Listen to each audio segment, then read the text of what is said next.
Tonight, you're invited to drift through time, not into a dream exactly, but into a place built on secrets.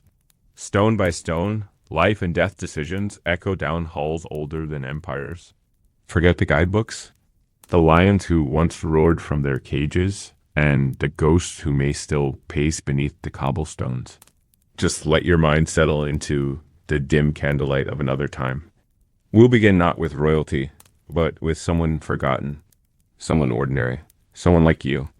Alone in a tower while ravens watch from above, you won't be walking to gift shop halls. Instead, we'll slip past locked gates. They have long been part of the tower's myth. It is said that if they ever fly away, the crown will fall, the ones no one talks about in public. You may not be tortured, but the possibility is a torture in itself. Everyone hears the stories. Some of them are true. One drop of water from a leaky pipe above can echo like a ticking clock. You may hear footsteps from the guard patrol. Heavy, deliberate. Then they stop. You hold your breath. Are they standing outside your door? Are they listening? Just that. No plea, no anger. Just a record that they were still there. Still breathing. Still waiting. Others are worse. It's thin, but it's yours. You stare at the wooden beam above, wondering how many eyes have looked at it before you. A constant rhythm of arrival, silence, and slow fading defines this place. But ravens rarely leave. They know a good home when they see it, especially one that feeds them meat and secrets. Their claws scratch the ledges while their eyes peer down like black beads, watching the guards, the prisoners, and sometimes even the executions, into the private rhythm of the tower's truest past. These stories are not just about kings and queens, where shackles are dragged out for use or simply cleaned out of routine. You begin to understand why the crown keeps them fed. They are witnesses. They stay. They remember. Maybe better than the guards? Better than the scribes? Better than the court that may have forgotten your case altogether? A guard might oil the wooden wheels of the rack while humming. The sounds aren't violent. They're quiet. Functional. And somehow that's worse.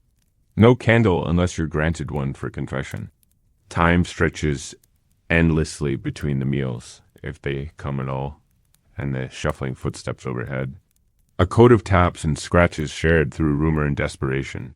But many more never spoke a word from the moment they arrived until the day they were taken out. If they were taken out, most days you measure the hours by the changing light that filters in through a small grated window. The light shifts gently across the wall, but from generations of hands leaning, pressing, praying. You might add your own hand there, just to feel connected to someone else who once trembled in that same space, marking your hours like a sundial carved in shadow. But about sharpened silence, meals eaten under threat, and names carved into the very bones of the walls. The Tower of London. Perhaps you've seen its outline in a photograph, or passed by its jagged silhouette against the Thames, but tonight you won't just visit, you'll inhabit it. For a little while, the walls will remember with you. Forget the tourists. Tonight, you'll hear about the girl who ruled for 9 days and died for it. The guards who laughed quietly while watching the condemned. You won't need to keep track. You were perhaps once someone with a trade, or a title, or a cause. But here you're not a cause, you're a task, something for the record book, something to be held until a decision is made. The men who feed you, when they remember, don't ask for names. They open the hatch in the door, slide in the stale bread and broth, and close it again without a word. Chapter 1. Sharpening tools as ravens watch overhead. Life. As an anonymous prisoner in the tower, imagine waking in a space barely wide enough to stretch your arms. Stone on all sides, thick with the damp chill that never lifts. Even in July, the air feels still, as if it hasn't been disturbed in hours. That's because it hasn't. You are alone. Not metaphorically. Truly, physically alone. There is no clock in the cell. Your name has no weight here. Far above, in the open yard, the ravens sit in quiet conference. If you're unlucky, you'll be summoned to the Wakefield Tower. That's where the tools are. It's in that same tower that you may hear the low scrape of iron on stone. Night in the tower isn't quiet either. The stone amplifies sounds in strange ways. Some prisoners try to communicate through knocks. In the corner of the cell, There might be a patch of darker stone, not just from water damage. And still the ravens watch. There is a strange comfort in their presence. A prisoner once wrote a single word on the wall with a piece of coal. Still, you lie back on the straw mattress. Above, the ravens shift again. And below, your breath is the only sound. As sleep refuses to come, you begin to listen more closely to the tower itself. Not to the people necessarily, but to the structure. The stones seem to shift with the temperature. The wooden beams creak overhead. Even the iron chains that hang from old hooks sway slightly, catching the draft and clicking softly in rhythm with your heartbeat. The tower breathes in a way, just like a city around it. London doesn't sleep completely, not even in Tudor times. In the distance, the bells might toll the hour, but here, inside the walls, time has its own rules. It lingers in the corners and echoes against the masonry. It doesn't pass as much as it circles. Every now and then, a visitor comes through, someone important enough to be acknowledged. And if you're placed there, you know it's not an accident. It's a message. The guards feed them scraps in the mornings, and sometimes at dusk you'll hear them call out sharply to one another before settling into sleep. Or what passes for sleep. Some say they never really rest. That they're always half watching, half remembering. Just like the tower itself. Your sense of self dissolves a little more each day. At first, you resist. You try to remember who you were, what you did, how you ended up here. But after enough silent days and tasteless meals, it all blurs into a quiet haze. You hear their boots on the stone, their voices low and careful. Sharpening tools in rooms you may never see. Being observed by eyes you can't quite place. A steady erosion of the self, polished away like the steps of Trader's Gate, worn smooth by the weight of fate and time.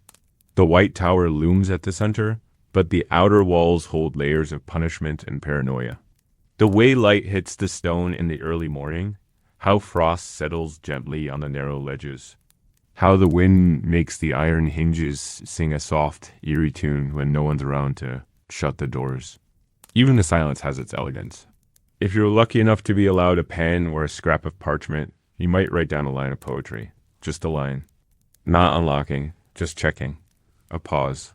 Then they walk away again, before the ink runs dry, or before it's taken from you. There's the Bloody Tower, the Beauchamp Tower, the Wakefield Tower, each one with its own stories. Some cells are high up, just under the sky, while others are sunk deep underground, where sunlight never touches the floor. The dreams, when they come, are strange. You walk through halls with no end. You hear voices you don't recognize. Sometimes you feel warmth, but it always fades, and you wake up staring at the same ceiling beam, the same shadow in the same place. Just a flash of movement. Someone in a brown cloak being escorted with their hands bound. No words were exchanged. The guards didn't speak to them, and they didn't look up. You don't know if they were taken deeper inside or straight to the courtyard. Perhaps that was the last time anyone ever saw them. They don't stay long. Most don't want to. Visiting the tower, even as a free person, carries an uneasy weight. You feel the memory of those who didn't leave. You once caught a glimpse of another prisoner through the narrow slit in your cell door. There's especially haunting about the ordinary rituals in such a place. The same bowl of gruel, the same scratchy blanket, the same stone steps, worn smooth by centuries of hesitant feet. It's routine, and yet every routine might be your last. Every sound might mean change, a decision, a sentence. Sometimes you wonder what happened to your belongings. Did someone take them? Were they sold? Or do they sit in a box somewhere, labeled with a name that has now been reduced to a case number? You picture the items, your boots, your ring, a letter you kept tucked in your sleeve, and realize you may never hold them again. The tower is not one building, of course. It's a compound of fear. The lower cells stay cold all year, cold and wet. The ravens, meanwhile, continue their rounds. And there are moments of strange beauty, too. You've lost track of how long you've been here. That part comes quicker than expected. You sleep when you can. Not because you're tired, but because there's nothing else to do. One evening, footsteps approach again. Different ones this time. Lighter, slower. They stop outside your door. There's the sound of metal against metal. You don't know whether to feel relieved or afraid. That's the rhythm of this place. Waiting for something, never knowing what. Outside, the ravens shift on their perches once more. Inside, you close your eyes and wait for the light to return. Chapter 2. The Fate of Lady Jane Grey. She was 16. 17 at most, though portraits would suggest someone older, composed. Regal, and thin in a way that spoke of etiquette more than hunger. But in the tower, her portrait didn't matter. The tower did not care for appearances. It remembered her as a girl with trembling hands and a Latin book she refused to part with. Lady Jane Grey did not enter the tower as a prisoner. Not at first. She arrived as a queen. At least, that's what she was told. That's what the council declared. A coronation was planned. Robes were prepared. She was led through the gates with dignity, not disgrace. And still, she must have felt it, that unease. That strange weight in the air. She read scriptures aloud in the mornings, sometimes writing marginal notes in Greek. A guard once remarked that her hands never stopped moving reading. Writing, folding cloth, praying, anything to keep stillness at bay. The Tower of London had long been the ceremonial entry point for new monarchs. She was cautious, calculating. She did not want to kill Jane. In fact, she hesitated. There were rumors of a pardon. Jane was young. Sir Thomas Wyatt the Younger raised a rebellion in early 1554, objecting to Mary's planned marriage to Philip of Spain. It was for her younger sister, Catherine. In it, she asked her to remain faithful, to keep her eyes on heaven rather than crowns. She wrote with the clarity of someone who understood too well how little earthly power truly meant. There was no anger, no dramatic final flourish. Just a girl who had been used as a pawn, offering love with the few words she had left. His revolt failed, but Jane's name was whispered once more. Not because she had participated, but because she existed. Because others might rally around her again. This was not mercy. It was containment, a quiet execution, away from the crowds, used, a girl caught between larger storms. Even the Spanish ambassador believed Mary would spare her. Queens and kings traditionally spent the night within its walls before their coronation at Westminster. So when Jane entered through the main gate, she likely hoped that this was simply a royal tradition being honored. But the tower knew better. It had seen queens come and go. Some with flowers, some with chains. Jane was proclaimed queen on July 10th, 1553.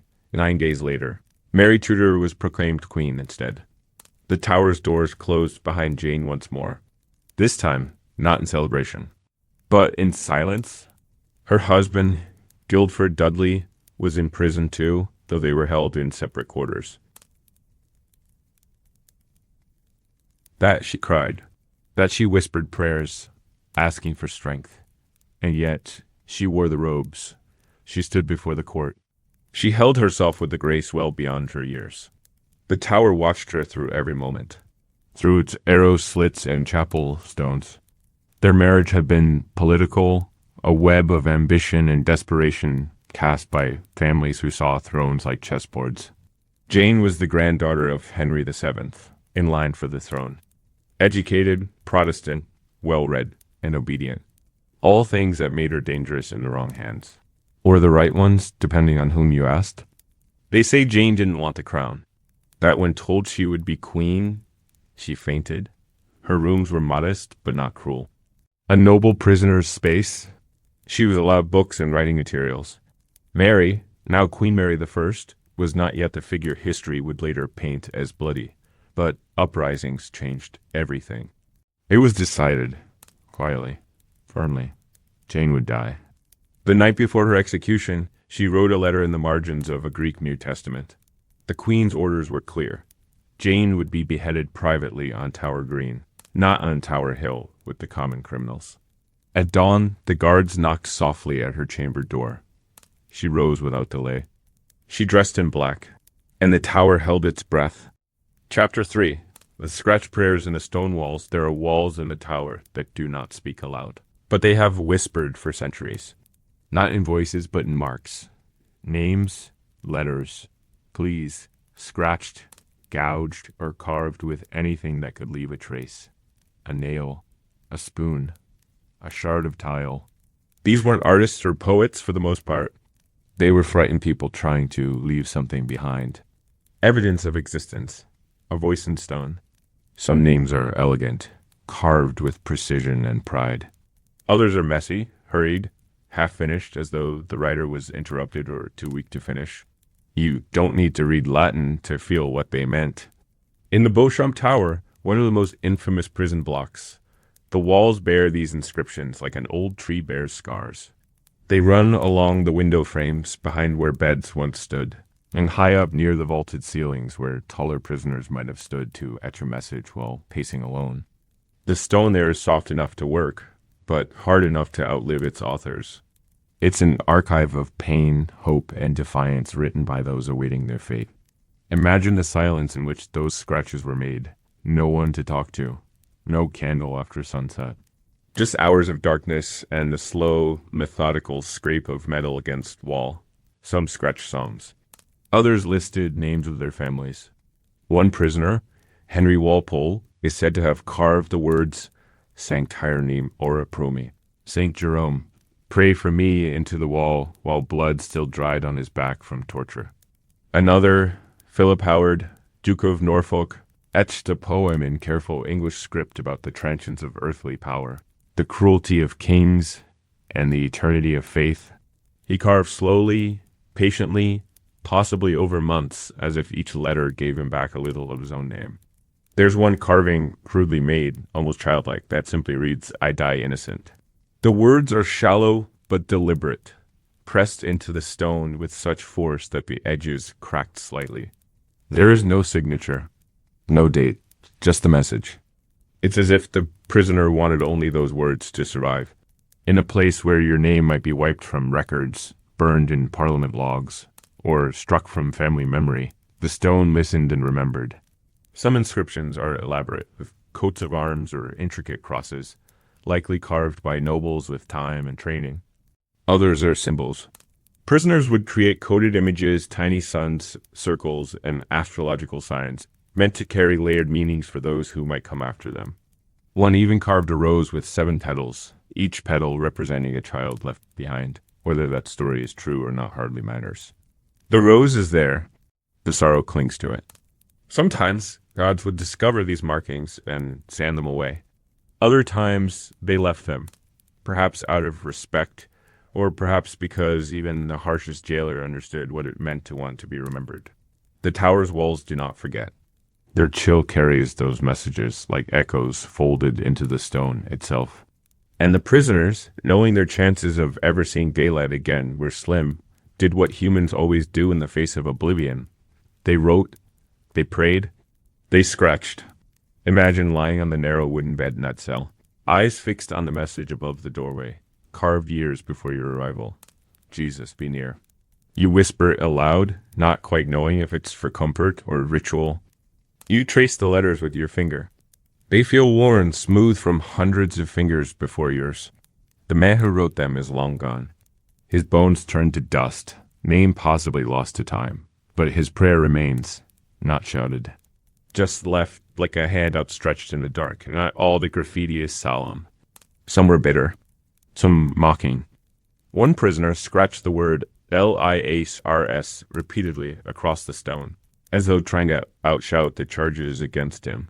Another drew what looks like a man hanging upside down, grinning. Historians still debate whether it was a symbol of martyrdom, madness, or rebellion. There are no captions, only guesses. The tower has never provided answers. It only records. Even the deepest marks fade slightly over the centuries, but many still remain crisp. Museum lighting now illuminates them for tourists. But in the past, they were seen only by flickering candlelight or the gray-blue wash of dawn through high windows. These were not made for history books. They were made so that anyone would know that person lived and feared and hoped inside those walls. That they were more than a verdict, more than a traitor, more than a name on a ledger. They were a voice, scratched into stone, quietly, stubbornly, permanently. Some carvings in the tower's stone are placed deliberately low, almost at knee height, suggesting they were made by prisoners who spent much of their time sitting on the floor. Whether from injury, starvation, or simply the passage of time grinding down the will to stand.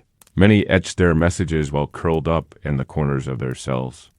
These were not always words, some were dates, a year, a single day. One inscription simply reads, the 2nd of April, its year long faded. No one knows what it meant. Was it the date of imprisonment? A birthday? A child's death? A last memory pinned in place? Just below that, barely visible now, are faint scratches forming the outline of a hand. A left hand, palm open, fingers outstretched. A gesture of goodbye, perhaps, or a cry for help in reverse. It's hard to say. Meaning erodes over time, but the shape remains. The tower keeps it. The tower always keeps it. In another cell, the writing is dense. Lines upon lines of scripture, crammed into the stone like a wall of ink that never runs. Some are Latin, others in early English, even a few in what may be Old Welsh or Flemish. These multilingual prisoners had been men of the court, translators, secretaries, diplomats who fell on the wrong side of power. Their crime was often speaking too clearly or translating the wrong letter. The irony of writing on the walls was surely not lost on them. If they couldn't speak, they could scratch. If they couldn't testify, they could leave behind something undeciphered. Some inscriptions appear upside down or mirrored. Either the prisoner made a mistake or meant to disorient anyone reading them. One theory is that a man awaiting execution carved his prayer backwards so God, watching from above, could read it properly. A poetic notion, though perhaps imagined long after the fact. Still, you can picture the man hunched in the dark, carving letter after letter in reverse, eyes darting toward the cell door with every sound. Not every message was carved out of desperation. One reads like a declaration. John Dudley, prisoner of this place, loyal unto death. It's written bold, stylized letters, carved with a practiced hand. He had been a powerful man once, father of Jane Grey's husband, a key figure in the coup that placed her briefly on the throne. His fall was swift, his imprisonment brief, his death inevitable. And yet he left his name behind, as if still playing courtly politics with the wall as his last witness.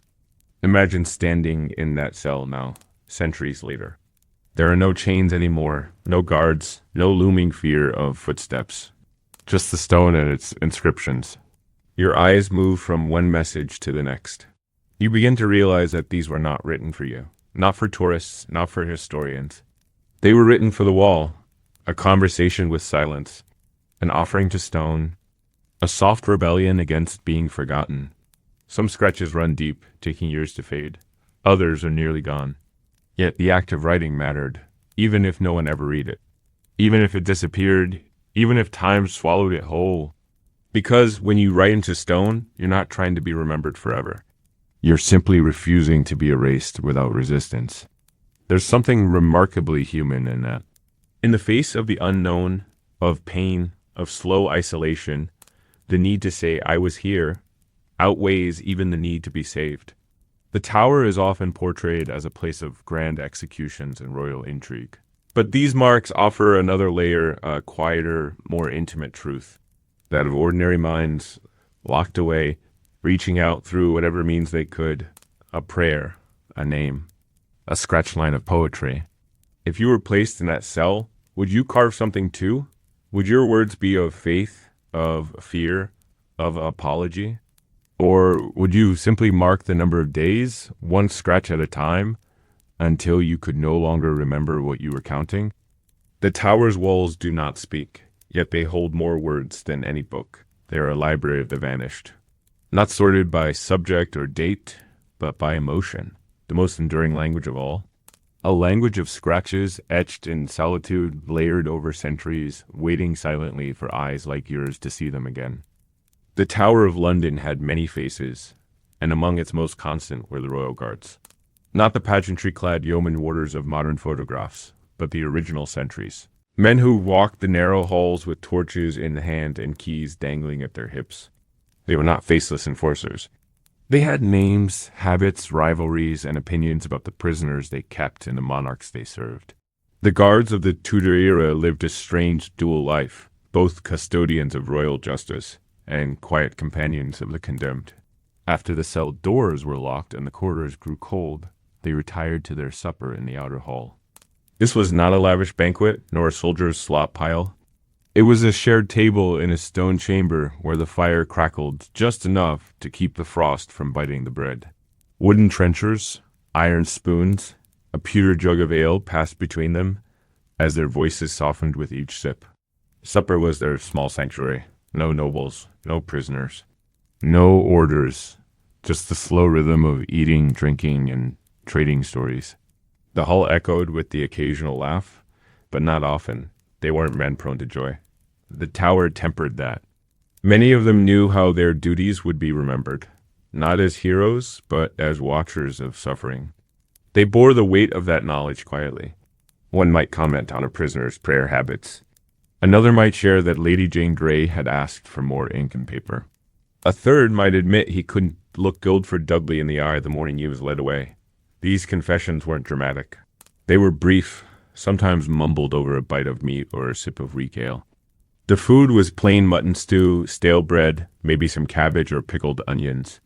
Not because they were being punished, but because the tower didn't concern itself with indulgence. Even the guards were replaceable. They were issued their meals like tools, necessary for the job, but nothing more. Some brought their own additions. A hard cheese from home. A bit of salted herring wrapped in cloth. These were shared occasionally, but more often hoarded. Survival habits learned during leaner years. The outer hall was dim, lit by 2 sconces and the hearth. The air was heavy with smoke and the scent of wool cloaks damp from the fog. Boots thudded softly on the flagstones. Cloaks were hung on hooks beside the door, and the clink of cutlery formed a gentle rhythm beneath the murmuring voices. If a new guard joined the ranks, he was usually silent during these meals. It took time to learn what could be said and what must be left behind the teeth. One did not speak lightly of executions. One did not joke about torture unless it was nervously, and even then, the laughter died quickly. Once, a guard named Ellis made the mistake of describing the executioner's misstroke too vividly. The room fell silent. The oldest guard in the group, a man called Marn, looked up and said, without raising his voice, that there were lines even darkness respected.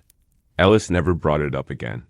Conversations floated between current prisoners and ghosts of the past.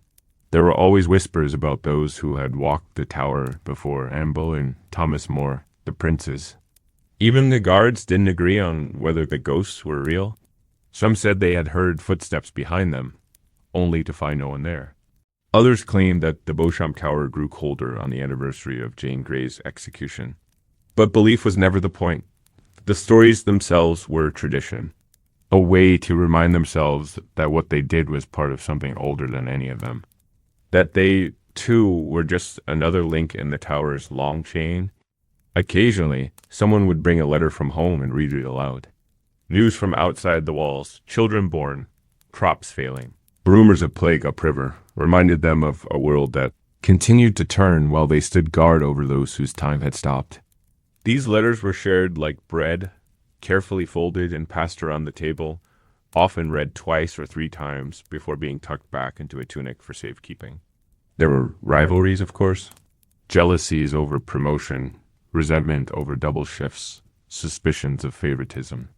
But these stayed beneath the surface during supper. The food was too meager to be poisoned, but the silence that would follow an argument was punishment enough. Everyone knew that Tower Guard couldn't afford enemies among his own. The job already came with enough danger and loneliness. During one quiet meal, a guard named Will admitted, almost to himself, that he sometimes prayed for the souls of the prisoners he watched. Another, Hugh, scoffed and said, prayer wouldn't feed your family or keep your name off a scaffold. But the oldest among them simply nodded and said, pray if you must. There's worse things to offer in this place than kindness. They finished their meal in silence after that, each man staring into the fire with his own thoughts. The walls around the outer hall were thick, but not soundproof. Occasionally, even during supper, they could hear the cries of a prisoner echoing up through the stone. Some guards flinched. Others ignored it, but no one spoke while it lasted. And when the crying stopped, someone would pour more ale and change the subject. The tower did not allow for long silences. They had to be filled, even with lies, even with laughter. Chapter 5. The White Tower stood silent as a tomb, its thick walls rising like an ancient judge, watching over the lives that passed beneath its shadow. Within those walls, sometime in the summer of 1483, two brothers vanished. Their names were Edward and Richard, sons of King Edward IV. One was 12 years old, already called Edward V, though never crowned. The other was just 9. They arrived at the tower under the pretense of preparation for Edward's coronation, escorted by their uncle Richard, Duke of Gloucester. The tower in those days was still considered part palace, part fortress. Royal heirs stayed there often. So, when the princes were brought inside, no one panicked. Not yet. They were housed comfortably at first, under the watch of attendants and noble tutors. They played in the courtyard, read their lessons, and occasionally waved to crowds from the narrow windows high above the ground. But gradually those watching began to notice something had changed. Their staff was reduced. Their public appearances ended. Their meals were brought by fewer and fewer hands. Then the windows stayed dark. No waving, no sounds, and then nothing. No proclamations, no funerals, no explanations, just silence. The rumors began slowly, whispered first in the bakeries and wine halls of London, then spreading to Parliament and the court, that the princes had been moved, that they were ill, that they were dead.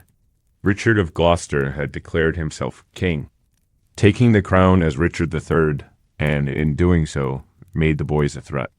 The logic was cruel and direct. If they were gone, he was safe. But no bodies were found, no trial, no confirmation.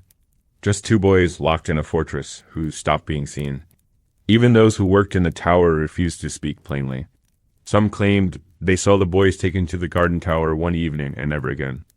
Others believed they were smothered in their sleep. One man claimed the bones were buried beneath a staircase. Another swore they were tossed in the river. Every theory contradicted the last.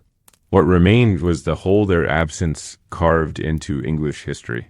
In later years, a set of bones was discovered beneath a staircase in the White Tower, leading many to believe the mystery was solved.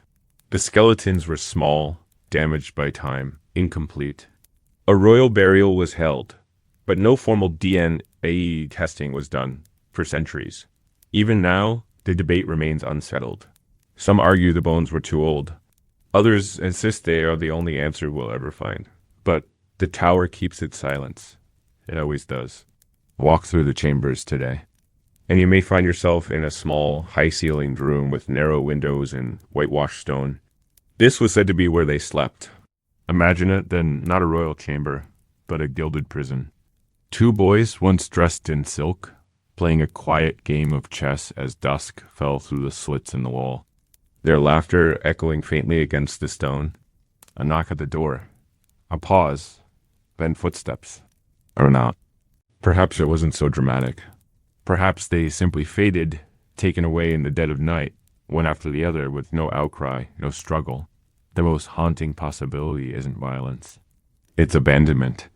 That they sat there for weeks, growing quieter, sadder, thinner, until the world forgot them entirely.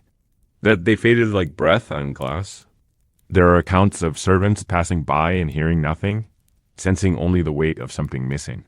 The tower grew colder that summer, some said, not in weather, but in mood, as if it too knew what had happened and would not speak of it. Even the ravens avoided the east side for a time, settling elsewhere. That, at least, was what one elderly guard claimed years later. The king never addressed the issue directly. Richard III ruled for just 2 years before dying in battle. His body was found in a shallow grave, his back bent from scoliosis, his face crushed by a blow. His death ended a dynasty and brought the Tudors to power, who had their own reasons to bury the past. After all, if the princes were dead, then Henry VII had avenged them. If they weren't, then he had usurped their rightful throne.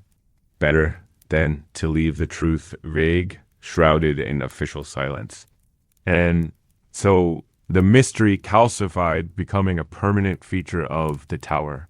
Tourists now pause at the supposed site of the bones, reading plaques that offer more questions than answers. Children peer into shadowed stairwells, wondering if the boys still linger there somehow. But the tower gives nothing away. It remains still, stone-faced, timeless, as if watching, as if remembering. Centuries have passed, but the story of the missing princess continues to ripple outward. Like a stone thrown into still water, the disappearance of Edward and Richard wasn't just the vanishing of two royal children. It was the unraveling of trust. The moment when the walls of the tower became not just stone, but silence itself. Each generation since has tried to fill that silence. Some with theories, some with poetry, some with accusations flung across centuries, but the tower has never confirmed or denied. It remains as always still. During the reign of Queen Elizabeth I, over a century later, the question of what happened to the boys still lingered in political discourse. No monarch dared pursue it too far. To poke at that old wound was to risk uncovering truths no one wanted on record. Elizabeth herself, a master of political poise, once remarked that certain truths were best left to sleep beneath stone. Whether that was wisdom or fear, no one questioned it. The tower's role in the story of the princes extended beyond their disappearance. The structure itself seemed to absorb the legend, incorporating their absence into its very bones. The White Tower, where they were last seen, became more than just a keep, became a mausoleum of uncertainty. Guards assigned to that part of the fortress would sometimes leave tokens on the windowsills. A coin, a feather, a scrap of fabric. No one ever admitted why, but the practice persisted for decades. Perhaps it was superstition or guilt passed down like a family heirloom. Some guards spoke of dreams, of hearing boys' laughter late at night when the halls were otherwise silent, a soft scuffle of bare feet on stone. One even claimed to hear the faint sound of marbles clinking on a floor, though the chamber was empty. These tales were rarely told aloud, and never during daylight. Only over ale, by firelight, and usually with a glance toward the nearest door. In the 19th century, during renovations to the tower, the supposed bones of the princes were moved to Westminster Abbey and interred with royal honors. A plaque was placed above them, not confirming their identities, but stating the belief that they were, indeed, the sons of Edward IV. Scientific testing was considered, but repeatedly delayed. Even in the age of reason, there remained hesitation. Perhaps out of respect, perhaps out of fear that the truth would only raise more questions. In the modern day, requests for DNA testing have been made by historians and scholars, but royal protocol and tradition have kept the bones untouched. They rest in peace, at least officially, while the debate continues elsewhere. Books are written, documentaries produced, portraits examined for clues. But the tower remains silent, as though it knows that solving the mystery might diminish it. That some questions, if answered, lose their gravity. It is not the resolution that gives a place its power, but the presence of something unresolved. That is what the tower has always understood. Imagine standing now in the room where the boys were last seen. You place your hand on the stone ledge beneath the window. The sunlight outside flickers through the narrow slit, and the dust in the air moves slowly, like drifting memory. You wonder what the brothers said to each other in their final days. Did they speak of their father, of their lost crown?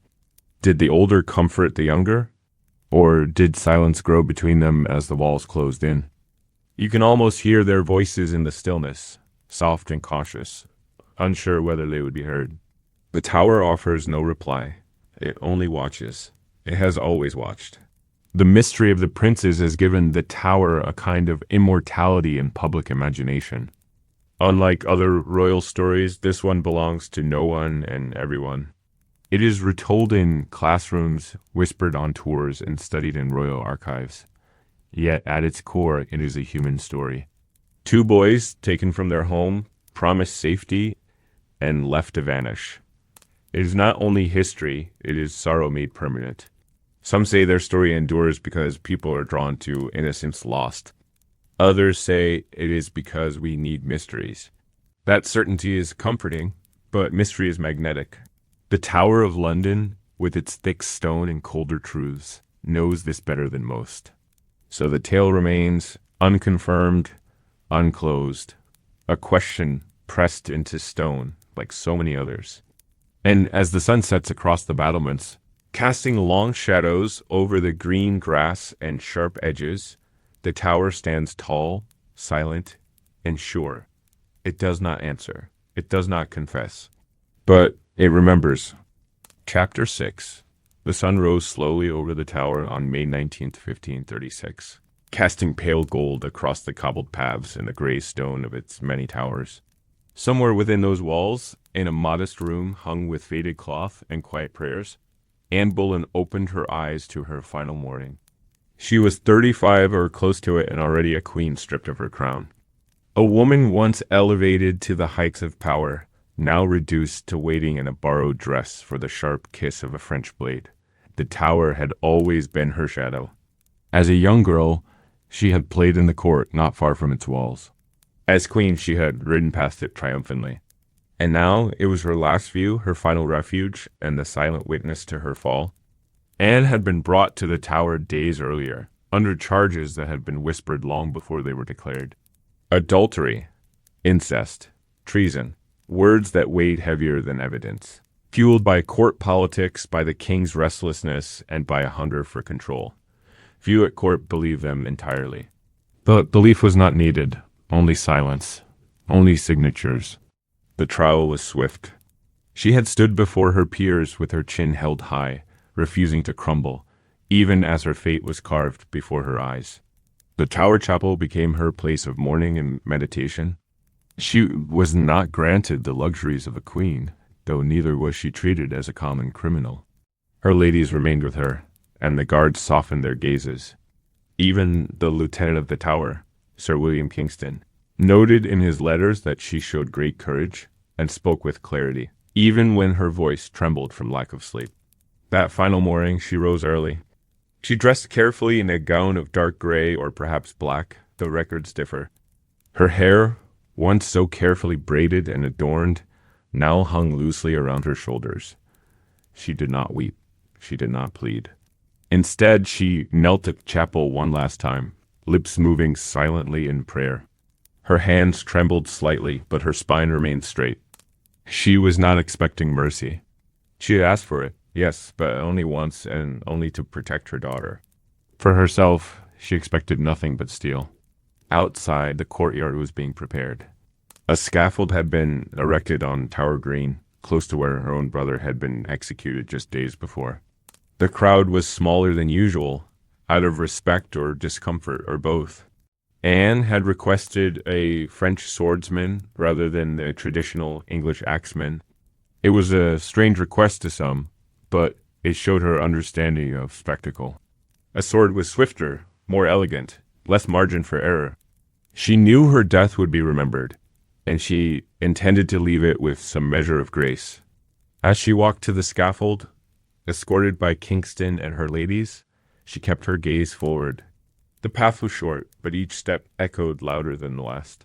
The ravens watched from the parapets above. The guards remained still. Those gathered bowed their heads. She climbed the steps without falter. There, before the crowd, she gave her final speech. It was not a protest. It was not a confession. It was a performance of royal poise, a final gift to the crown she once wore.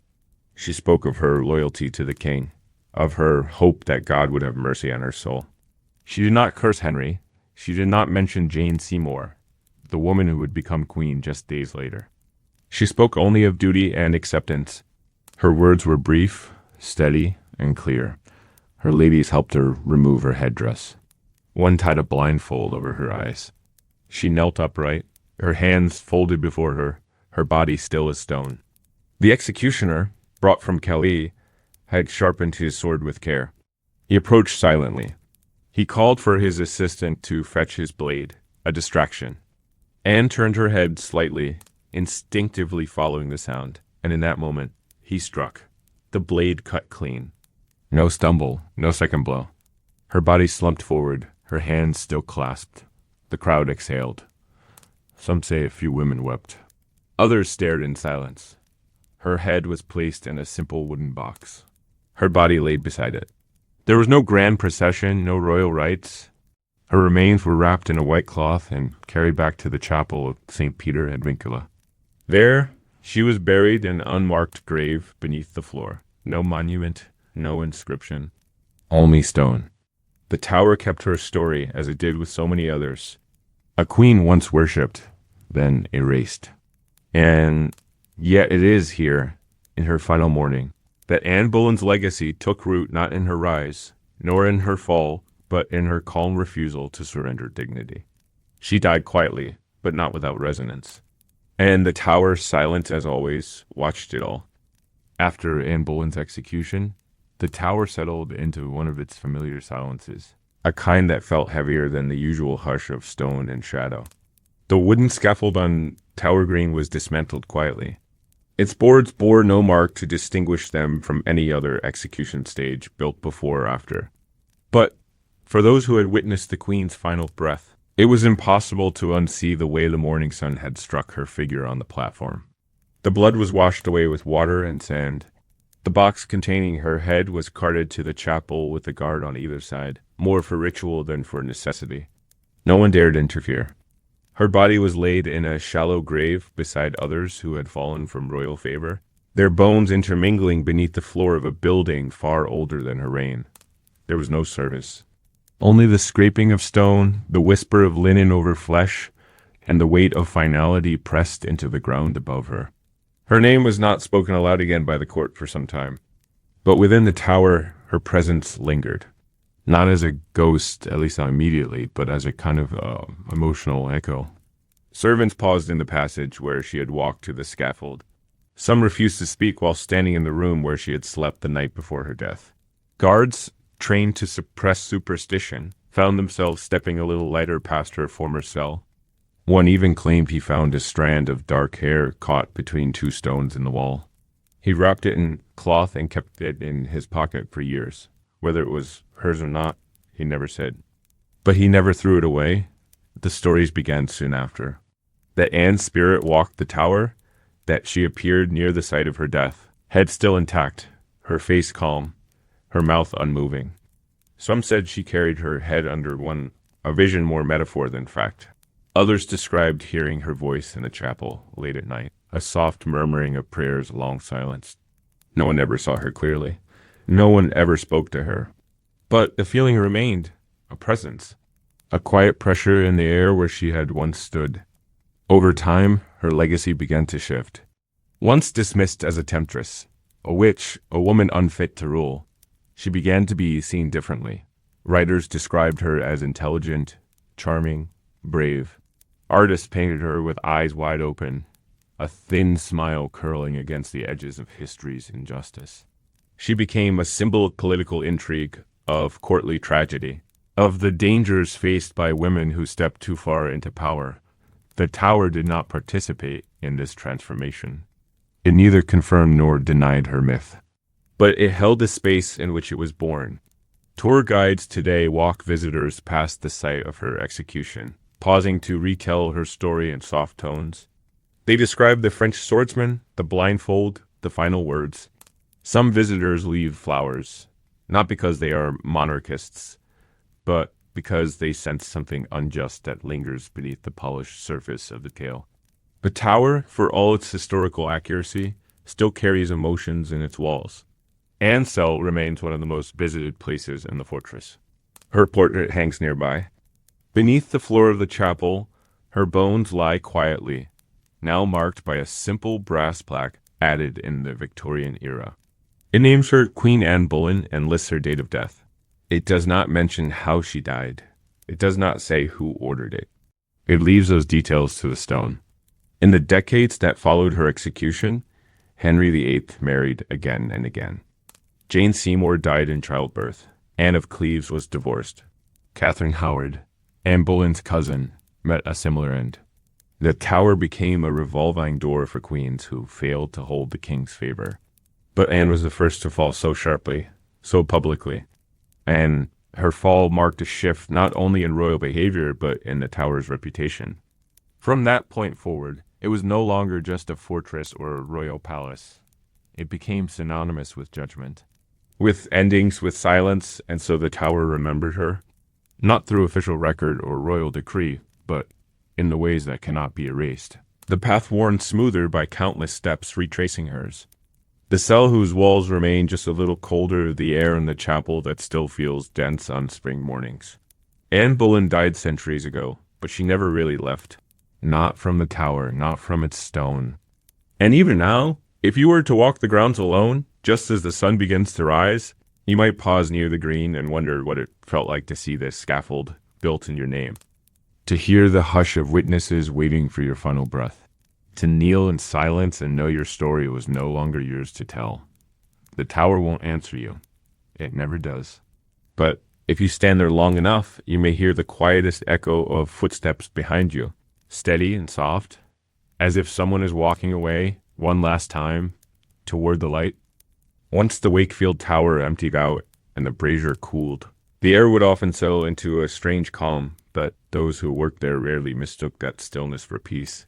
It was a different sort of quiet, one that seemed to press inward rather than open up. Guards assigned to that part of the tower often rotated more quickly than others. Not because of anything spoken aloud, but because no one liked lingering too long near the tools. Even when not in use, the sight of the rack in the corner, the twisted metal of the scavenger's daughter hanging on the wall, and the worn stone rings set into the floor where shackles had been bolted down created a tension that never fully faded. One tower warden once confessed in a private letter that he preferred the execution yard over the torture room. At least outside, he wrote, the air moved freely. In the Wakefield chamber, it sat on your shoulders like wet cloth. The room seemed to absorb fear, and once absorbed, it never quite let go. During the height of Tudor paranoia, even the suspicion of dissent could bring someone to the tower. Ministers, scholars, secretaries, courtiers, none were safe. Those who worked inside the torture rooms learned to be efficient but distant. They didn't speak about the prisoners outside. Some didn't speak at all. The man who once operated the rack under Queen Mary was said to have gone entirely mute during his final years, taking long walks along the Thames and flinching at the sound of iron gates. His neighbors claimed he sometimes sat for hours by the fire, hands clasped tightly, eyes fixed on something invisible. When he died, they found a small notebook under his mattress. It contained no names, no confessions, only a tally of days. 212, written carefully in ink. No explanation, just numbers. Not all those who survived the Wakefield Tower's methods walked away broken. Some returned to court life, carrying their injuries beneath silk sleeves and polished shoes. But those who did survive often bore physical and emotional marks that never fully healed. One prisoner, a Protestant minister, left the tower with one shoulder lower than the other, a gift from the rack, and a voice that rasped as though each word cost something. He preached fire and resistance until his death, claiming that the tower had taught him not fear but clarity. Another, a former diplomat, was released after 6 months and refused to speak of his time inside. He returned to his estate, dismissed his servants, and spent the remainder of his life in silence. Visitors reported that he kept every window in his house nailed open, even in winter, a kind of protest against the walls that had once closed around him. These men and others were absorbed back into history, their personal horrors folded into broader narratives of faith, rebellion, and royal ambition. But the tower remembered their pain. It remembered the way the guards looked away when the brazier was lit. It remembered the hesitation in the torturer's hand before the first crank. It remembered the prayers whispered in languages not spoken for decades. It remembered the weight of silence that always followed the scream. When the Wakefield Tower was eventually retired from use as a chamber of extraction, the tools were locked away or destroyed. But not all of them. A few remained hidden in basements and sealed rooms, behind doors that were bricked shut and left off the maps. No official record admits to this, but tower staff across generations have passed down quiet stories. That certain keys were never melted, only stored. That a pair of thumb screws once reappeared in a drawer, though no one claimed to have moved them. That a fire broke out near the old storerooms one spring night, but no torch was ever found. These may be stories made to scare young guards, or they may be something older. Even now, the Wakefield Tower stands empty most days. Visitors pass through quickly, unsettled not by what they see, but by what they feel. The atmosphere is still, but charged, as if the air itself remembers pressure. The stones are darker there, worn smooth where footsteps once dragged. The window slits let in barely enough light to read by, and the echo of boots always arrives a second too late. If you find yourself alone in that room, you might notice how your breath sounds louder than usual, or how your footsteps seem to fall just behind you instead of beneath. There's nothing there, of course, just an empty room and a rack and a chair beside the wall. The brazier is cold. The hooks are empty. And yet, the tower waits. It always does. Not with anticipation, but with memory. That is what the Wakefield Tower became in the end, not a site of screams, but a container for them. Not a place of confession, but one of collection. And even though the tools have rusted, and the scrolls have yellowed, and the torturers are long dead, the structure holds the shape of every story left unfinished. That is the nature of the tower. It does not seek justice or vengeance or closure. It simply holds the shape of suffering, layered in stone, hidden in the spaces between footsteps. And even when silence fills the room, the memory never leaves.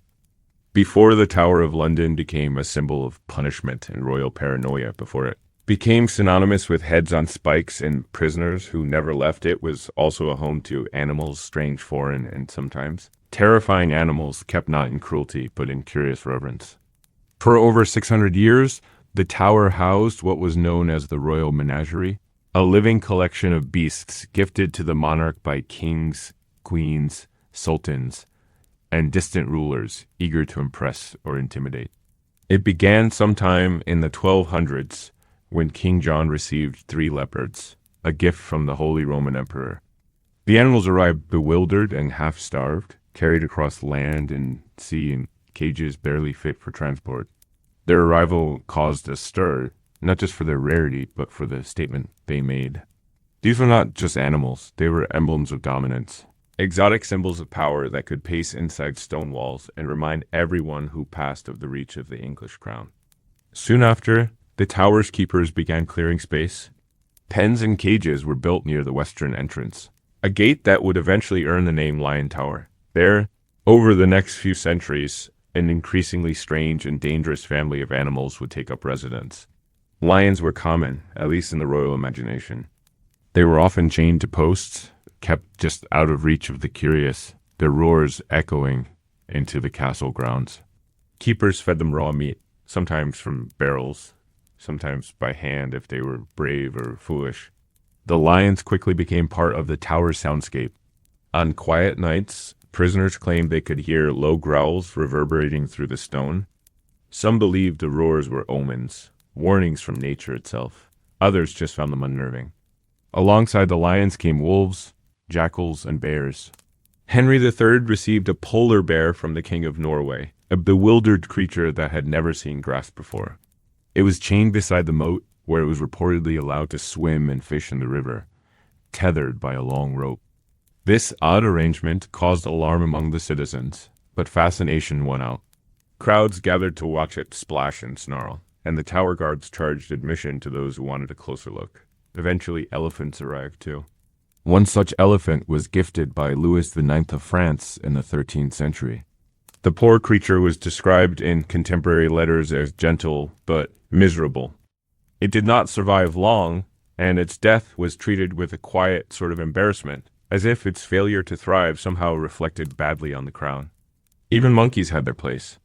They were kept in small chambers where they climbed across beams and ropes.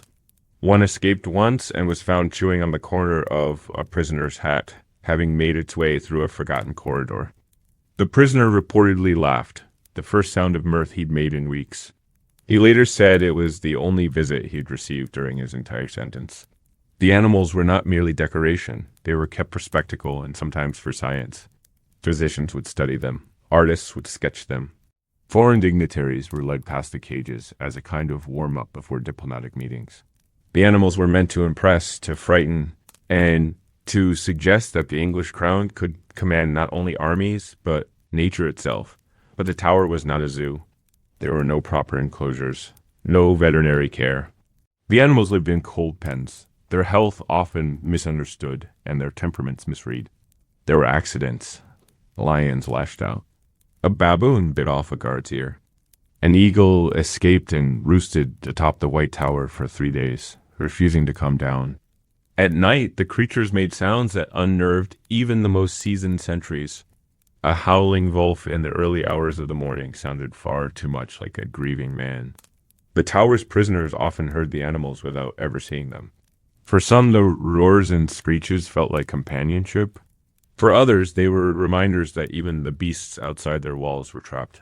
Some prisoners scrawled drawings of lions or bears into their cell walls, crude but tender.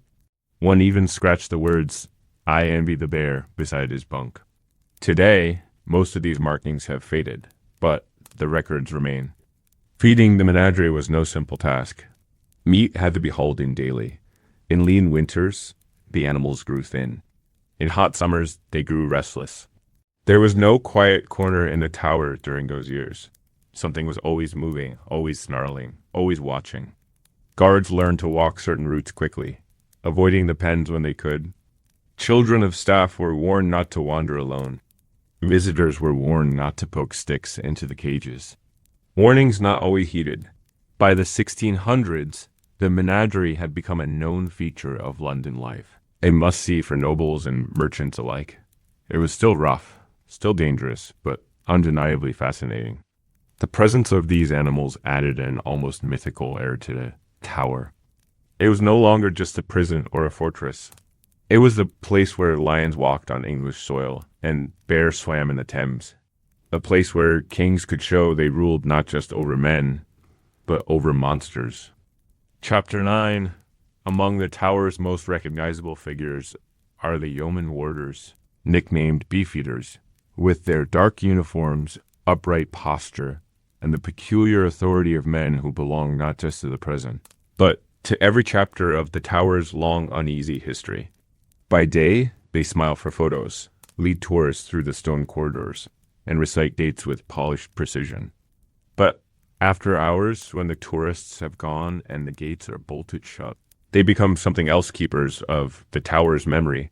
Each warder lives on site, occupying a small flat somewhere behind the ancient walls.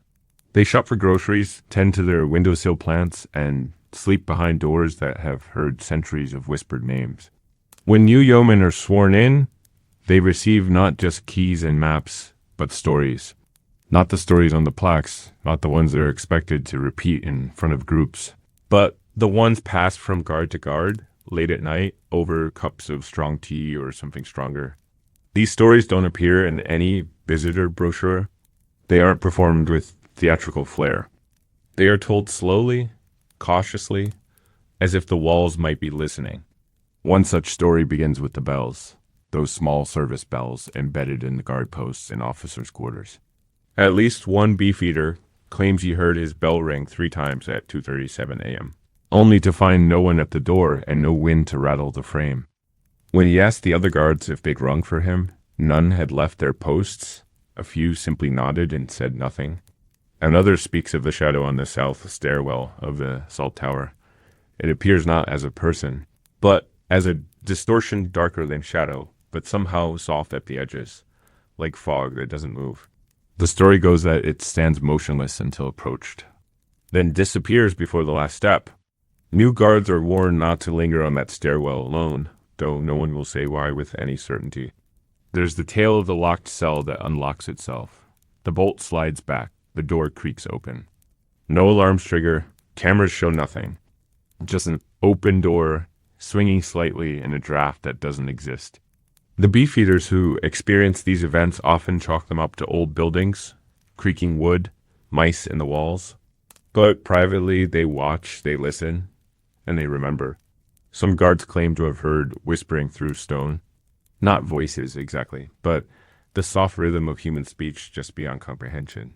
As if someone is praying in another room with the door half closed. These sounds come most often in the oldest parts of the tower, the Beauchamp Tower, the Bloody Tower, the White Tower's upper floors. No source is ever found, no voice ever identified. The old joke is that the tower talks to itself at night, repeating lines from its own memory. A more serious claim involves the scent of roses. Multiple beefeaters, over multiple years, have said that at certain times, never regular, never predictable, they catch the sharp, unmistakable smell of fresh-cut roses in a part of the tower where no flowers are kept. This occurs most often near the Queen's house, where Anne Boleyn is believed to have spent her final hours. It's always just a moment. The scent appears, hangs in the air, then fades. No one sees anything. But those who've smelled it do not forget. One even said it made his eyes water, and he wasn't sure why. Among the most carefully whispered tales is one that involves the Traitor's Gate. A guard posted nearby, well after midnight, claimed he saw a boat drifting on the water beneath the gate, just outside the portcullis. No one else was there. The tide was wrong for boat travel. The area had been cleared hours before, but the boat floated slowly past, lantern dimly glowing, a single figure seated upright in the center. When questioned later, the guard insisted the figure did not move, did not row, and did not vanish. It simply drifted away into darkness. Whether it was a trick of fatigue or something else, he never said, but he put in for a reassignment shortly after. The tower's beefeaters are not storytellers by trade. They are soldiers, veterans of Her Majesty's forces, selected for their discipline and loyalty. And yet they carry these legends not with embarrassment, but with care. It is part of the job, they say, to respect the tower's history, not just the history written down, but the history that walks beside them when the stones grow cold. Most of them agree on one thing. You never call out to a voice you can't TC. You never answer a knock unless you know its source. And if you find yourself walking alone through the upper ward after midnight and hear footsteps behind you, don't stop. Don't look. Just keep walking. The tower doesn't long to be questioned, only remembered. Before she became the Virgin Queen, the great ruler who steered England through an age of discovery and defiance, Elizabeth Tudor was a prisoner. In the spring of 1554, at 20 years old, she entered the Tower of London not as royalty, but as a suspected traitor. She was not brought through a grand gate or greeted with ceremony. She arrived by barge, shrouded in silence, her eyes trained on the gray stone rising above the water. It was Palm Sunday when she passed beneath the arch of Traitor's Gate. The name alone was heavy with implication. Her boat slipped beneath the low opening, and the echo of water lapping against the hull was all that filled the quiet. She stepped out and found herself not in a court, but in a fortress where generations of the condemned had walked before her. The tower that had once housed her mother, Anne Boleyn, was now her prison. Her presence there was not a matter of punishment, but of fear. Queen Mary, her half-sister, was navigating a turbulent reign. Rebellions brewed, loyalties shifted, and Elizabeth Protestant poised, and popular stood as both potential savior and threat. She was accused of being complicit in Wyatt's rebellion, a failed Protestant uprising aimed at removing Mary from the throne. Whether Elizabeth knew of the rebellion remains debated. What is known is that she was arrested, transported under guard, and left to sit within the Tower-esque stone embrace while powerful people decided whether she would live. Her cell was in the bell tower, modest in size but layered in implication. She was not tortured. She was not abused. But every day she waited for a verdict that could swing from pardon to execution. With a flick of ink, guards were posted outside her door. She was watched constantly. Her meals were delivered under silent eyes, and her walks in the garden were limited, every step marked by the cold stare of someone holding a sword. Elizabeth understood the stakes. She knew the tower's history better than most. Her mother had been imprisoned there before her execution. So had Lady Jane Grey. So had countless nobles whose titles had not protected them. The tower was not merely a prison. It was a test. And Elizabeth was being measured. In her letters during that time, Elizabeth chose her words carefully. She denied the charges with grace, never rage. She pleaded for an audience, not with desperation, but with calculation. Her intellect became her armor. Her restraint, her weapon. Still, she feared for her life.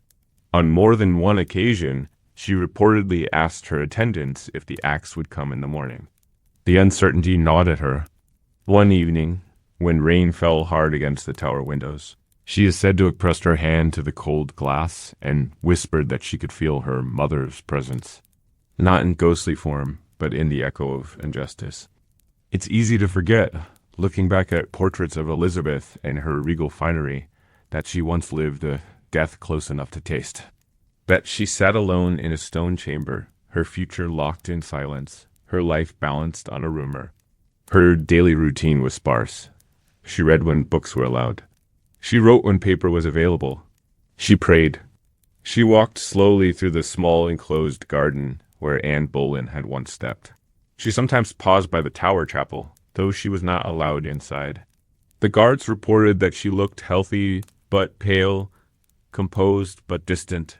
She did not cry in public. She did not beg. But she listened, always. When the wind carried murmurs of court decisions through the halls, she tilted her head slightly, catching words the way others catch falling rain. Her survival depended on more than innocence. It depended on appearances. She knew that if she showed weakness, it could be interpreted as guilt. If she showed too much confidence, it could be seen as defiance. So she lived each day in a narrow channel of performance, adjusting every word, every glance, every silence. It was not unlike court itself, except in court. The ceilings were gilded, and in the tower, they were damp with age. Even the ravens, it seemed, flew differently while she was imprisoned. A guard later recalled that they gathered more often outside the bell tower, as if drawn to the sense of anticipation. He said their calls grew louder just before Elizabeth was finally released, a poetic detail perhaps imagined in hindsight. But in the tower, details linger long after memory fades. When Elizabeth finally left the tower, it was under orders from Queen Mary, who, whether through pressure, hesitation, or mercy, her sister to live. Elizabeth was released to house arrest, not full freedom, but it was a beginning. She walked out through the gates she had entered weeks before, her back straight, her face unreadable. She did not look behind her, not once, and though she would one day return to the tower, it would be as a monarch, not a prisoner. As queen, Elizabeth never forgot the days she spent within those walls. She rarely spoke of them, but her policies reflected a memory sharpened by stone. She ruled with caution, calculation, and a deep understanding of how quickly fortune turned. She had learned that in the tower, and the tower in turn remembered her. Chapter 10. Before she became the Virgin Queen, the great ruler who steered England through an age of discovery and defiance, Elizabeth Tudor was a prisoner. In the spring of 1554, at 20 years old, she entered the Tower of London, not as royalty, but as a suspected traitor. She was not brought through a grand gate or greeted with ceremony. She arrived by barge, shrouded in silence, her eyes trained on the gray stone rising above the water. It was Palm Sunday when she passed beneath the arch of Traitor's Gate. The name alone was heavy with implication. Her boat slipped beneath the low opening, and the echo of water lapping against the hull was all that filled the quiet. She stepped out and found herself not in a court, but in a fortress where generations of the condemned had walked before her. The tower that had once housed her mother, Anne Boleyn, was now her prison. Her presence there was not a matter of punishment, but of fear. Queen Mary, her half-sister, was navigating a turbulent reign. Rebellions brewed, loyalties shifted, and Elizabeth Protestant poised, and popular stood as both potential savior and threat. She was accused of being complicit in Wyatt's rebellion, a failed Protestant uprising aimed at removing Mary from the throne. Whether Elizabeth knew of the rebellion remains debated. What is known is that she was arrested, transported under guard, and left to sit within the tower-esque stone embrace while powerful people decided whether she would live. Her cell was in the bell tower, modest in size, but layered in implication. She was not tortured. She was not abused. But every day she waited for a verdict that could swing from pardon to execution with a flick of ink. Guards were posted outside her door. She was watched constantly. Her meals were delivered under silent eyes, and her walks in the garden were limited. every step marked by the cold stare of someone holding a sword. Elizabeth understood the stakes. She knew the tower's history better than most. Her mother had been imprisoned there before her execution. So had Lady Jane Grey. So had countless nobles whose titles had not protected them. The tower was not merely a prison, it was a test. And Elizabeth was being measured. In her letters during that time, Elizabeth chose her words carefully. She denied the charges with grace, never rage. She pleaded for an audience not with desperation, but with calculation. Her intellect became her armor, her restraint, her weapon. Still, she feared for her life. On more than one occasion, she reportedly asked her attendants if the axe would come in the morning. The uncertainty gnawed at her. One evening, when rain fell hard against the tower windows, she said to have pressed her hand to the cold glass and whispered that she could feel her mother's presence. Not in ghostly form, but in the echo of injustice.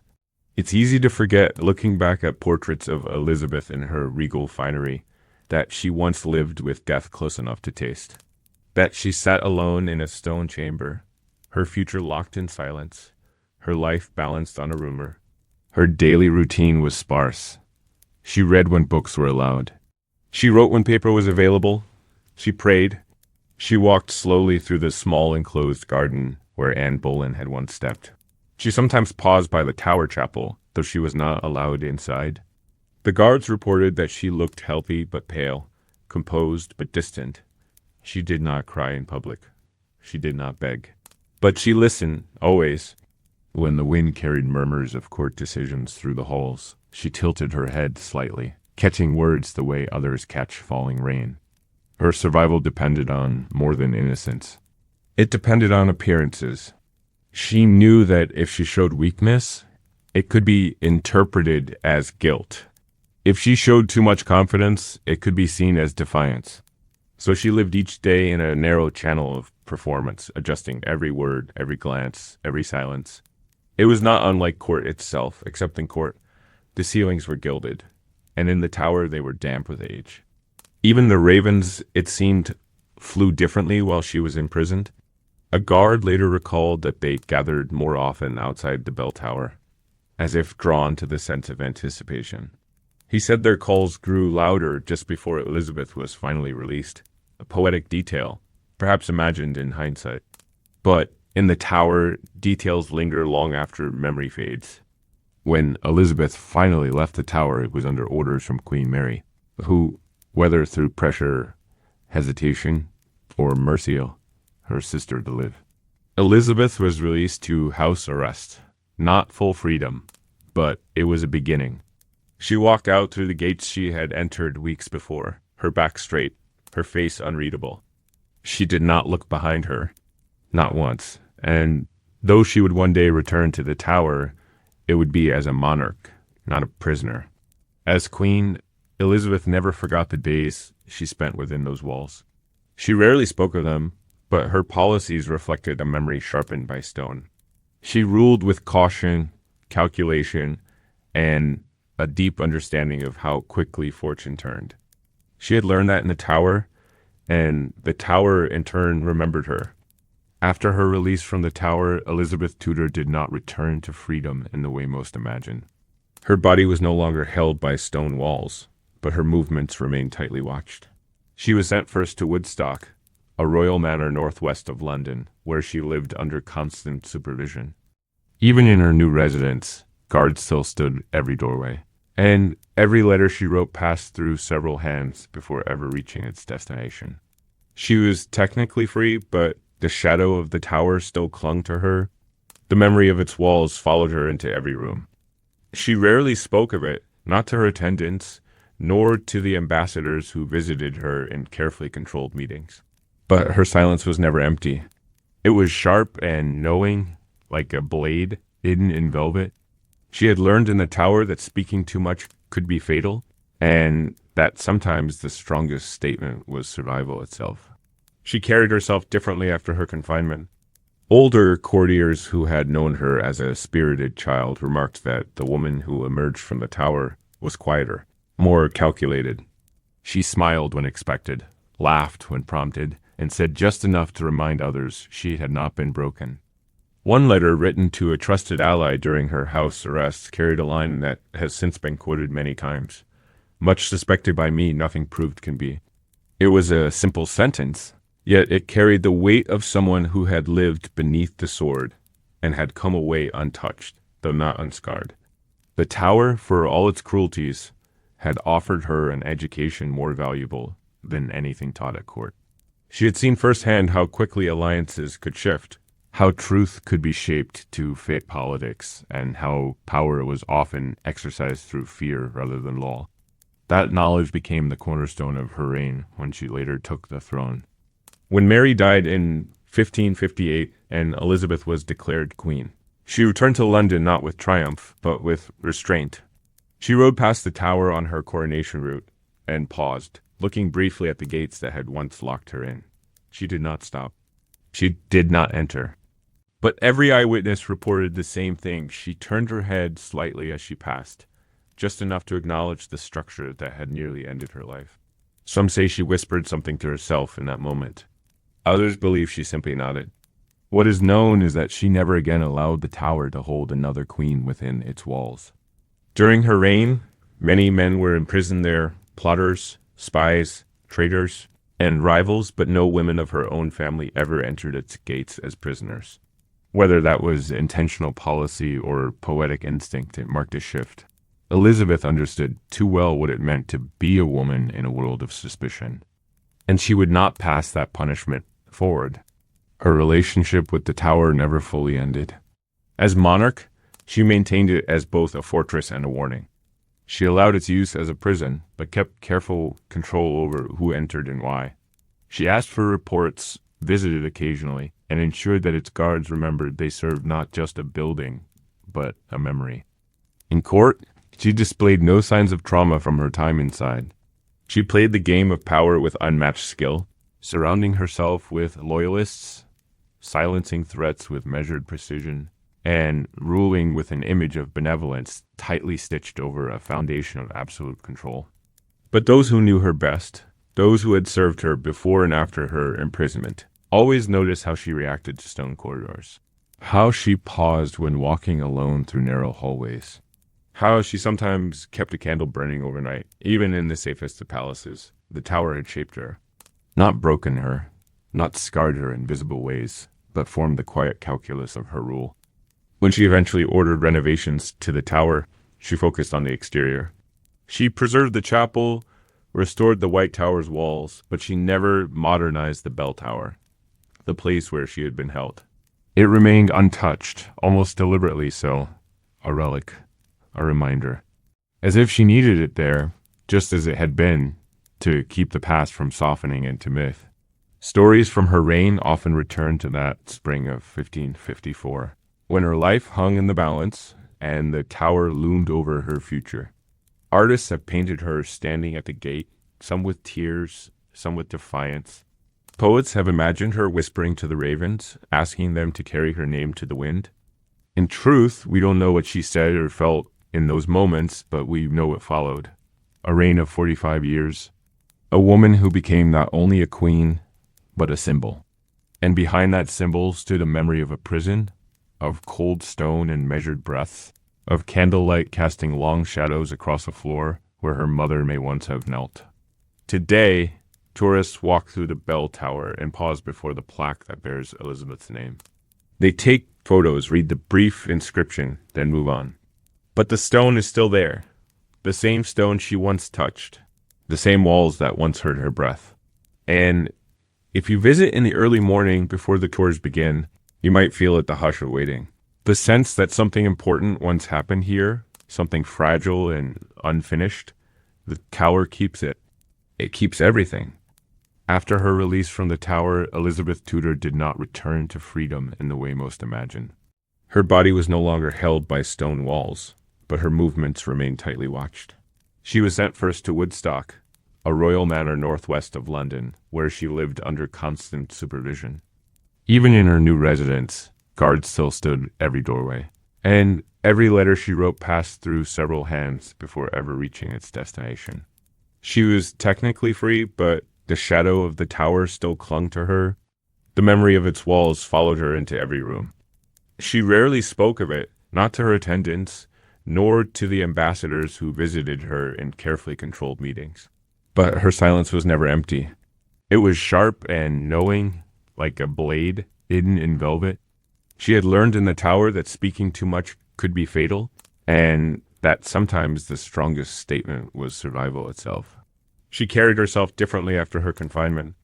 Older courtiers who had known her as a spirited child remarked that the woman who emerged from the tower was quieter, more calculated. She smiled when expected, laughed when prompted, and said just enough to remind others she had not been broken. One letter written to a trusted ally during her house arrest carried a line that has since been quoted many times. Much suspected by me, nothing proved can be. It was a simple sentence, yet it carried the weight of someone who had lived beneath the sword and had come away untouched, though not unscarred. The tower, for all its cruelties, had offered her an education more valuable than anything taught at court. She had seen firsthand how quickly alliances could shift, how truth could be shaped to fit politics, and how power was often exercised through fear rather than law. That knowledge became the cornerstone of her reign when she later took the throne. When Mary died in 1558 and Elizabeth was declared queen, she returned to London not with triumph, but with restraint. She rode past the tower on her coronation route and paused, looking briefly at the gates that had once locked her in. She did not stop. She did not enter. But every eyewitness reported the same thing. She turned her head slightly as she passed, just enough to acknowledge the structure that had nearly ended her life. Some say she whispered something to herself in that moment. Others believe she simply nodded. What is known is that she never again allowed the tower to hold another queen within its walls. During her reign, many men were imprisoned there, plotters, spies, traitors, and rivals, but no women of her own family ever entered its gates as prisoners. Whether that was intentional policy or poetic instinct, it marked a shift. Elizabeth understood too well what it meant to be a woman in a world of suspicion, and she would not pass that punishment forward. Her relationship with the tower never fully ended. As monarch, she maintained it as both a fortress and a warning. She allowed its use as a prison, but kept careful control over who entered and why. She asked for reports, visited occasionally, and ensured that its guards remembered they served not just a building, but a memory. In court, she displayed no signs of trauma from her time inside. She played the game of power with unmatched skill, surrounding herself with loyalists, silencing threats with measured precision, and ruling with an image of benevolence tightly stitched over a foundation of absolute control. But those who knew her best, those who had served her before and after her imprisonment, always noticed how she reacted to stone corridors, how she paused when walking alone through narrow hallways, how she sometimes kept a candle burning overnight, even in the safest of palaces. The tower had shaped her, not broken her, not scarred her in visible ways, but formed the quiet calculus of her rule. When she eventually ordered renovations to the tower, she focused on the exterior.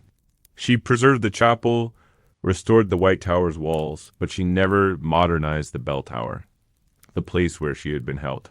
It remained untouched, almost deliberately so, a relic, a reminder, as if she needed it there, just as it had been, to keep the past from softening into myth. Stories from her reign often return to that spring of 1554, when her life hung in the balance and the tower loomed over her future. Artists have painted her standing at the gate, some with tears, some with defiance. Poets have imagined her whispering to the ravens, asking them to carry her name to the wind.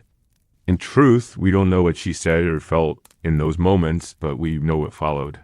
A reign of 45 years. A woman who became not only a queen, but a symbol. And behind that symbol stood a memory of a prison, of cold stone and measured breaths, of candlelight casting long shadows across a floor where her mother may once have knelt. Today, tourists walk through the bell tower and pause before the plaque that bears Elizabeth's name. They take photos, read the brief inscription, then move on. But the stone is still there, the same stone she once touched, the same walls that once heard her breath. And If you visit in the early morning before the tours begin, you might feel it the hush of waiting. The sense that something important once happened here, something fragile and unfinished, the tower keeps it. It keeps everything.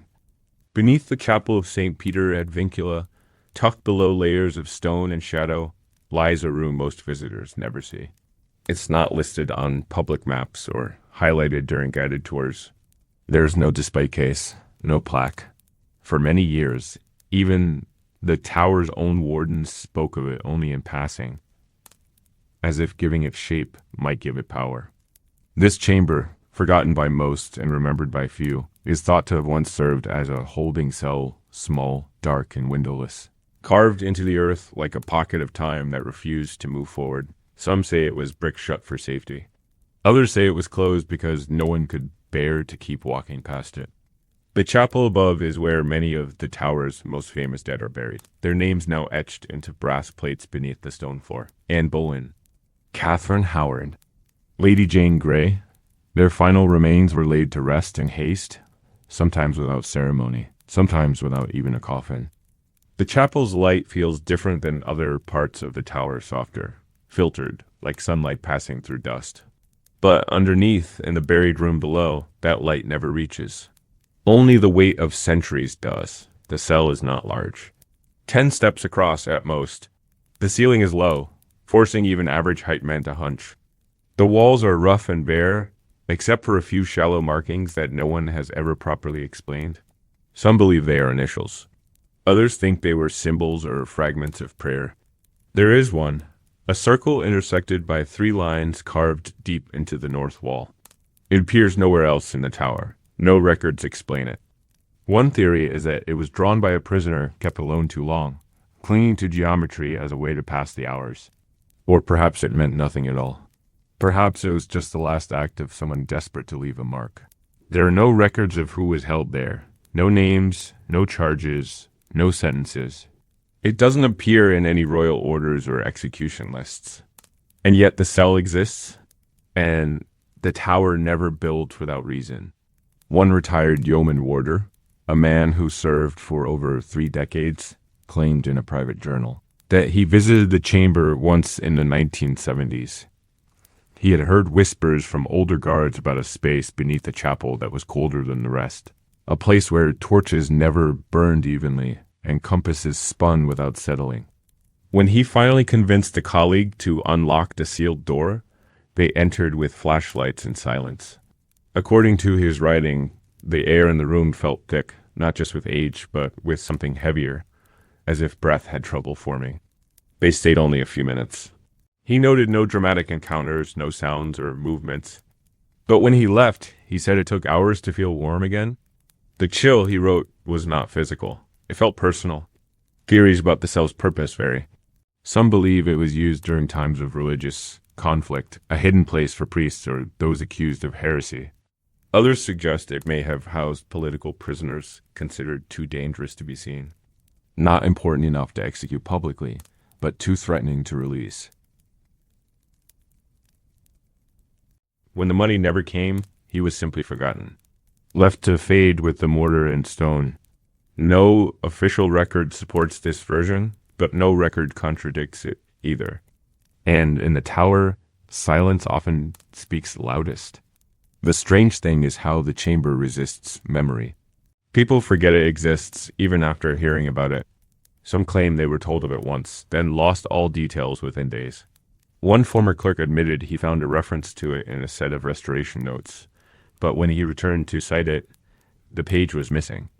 Another time, a visiting historian asked about the cell during a routine archival request and was politely told there was no such space.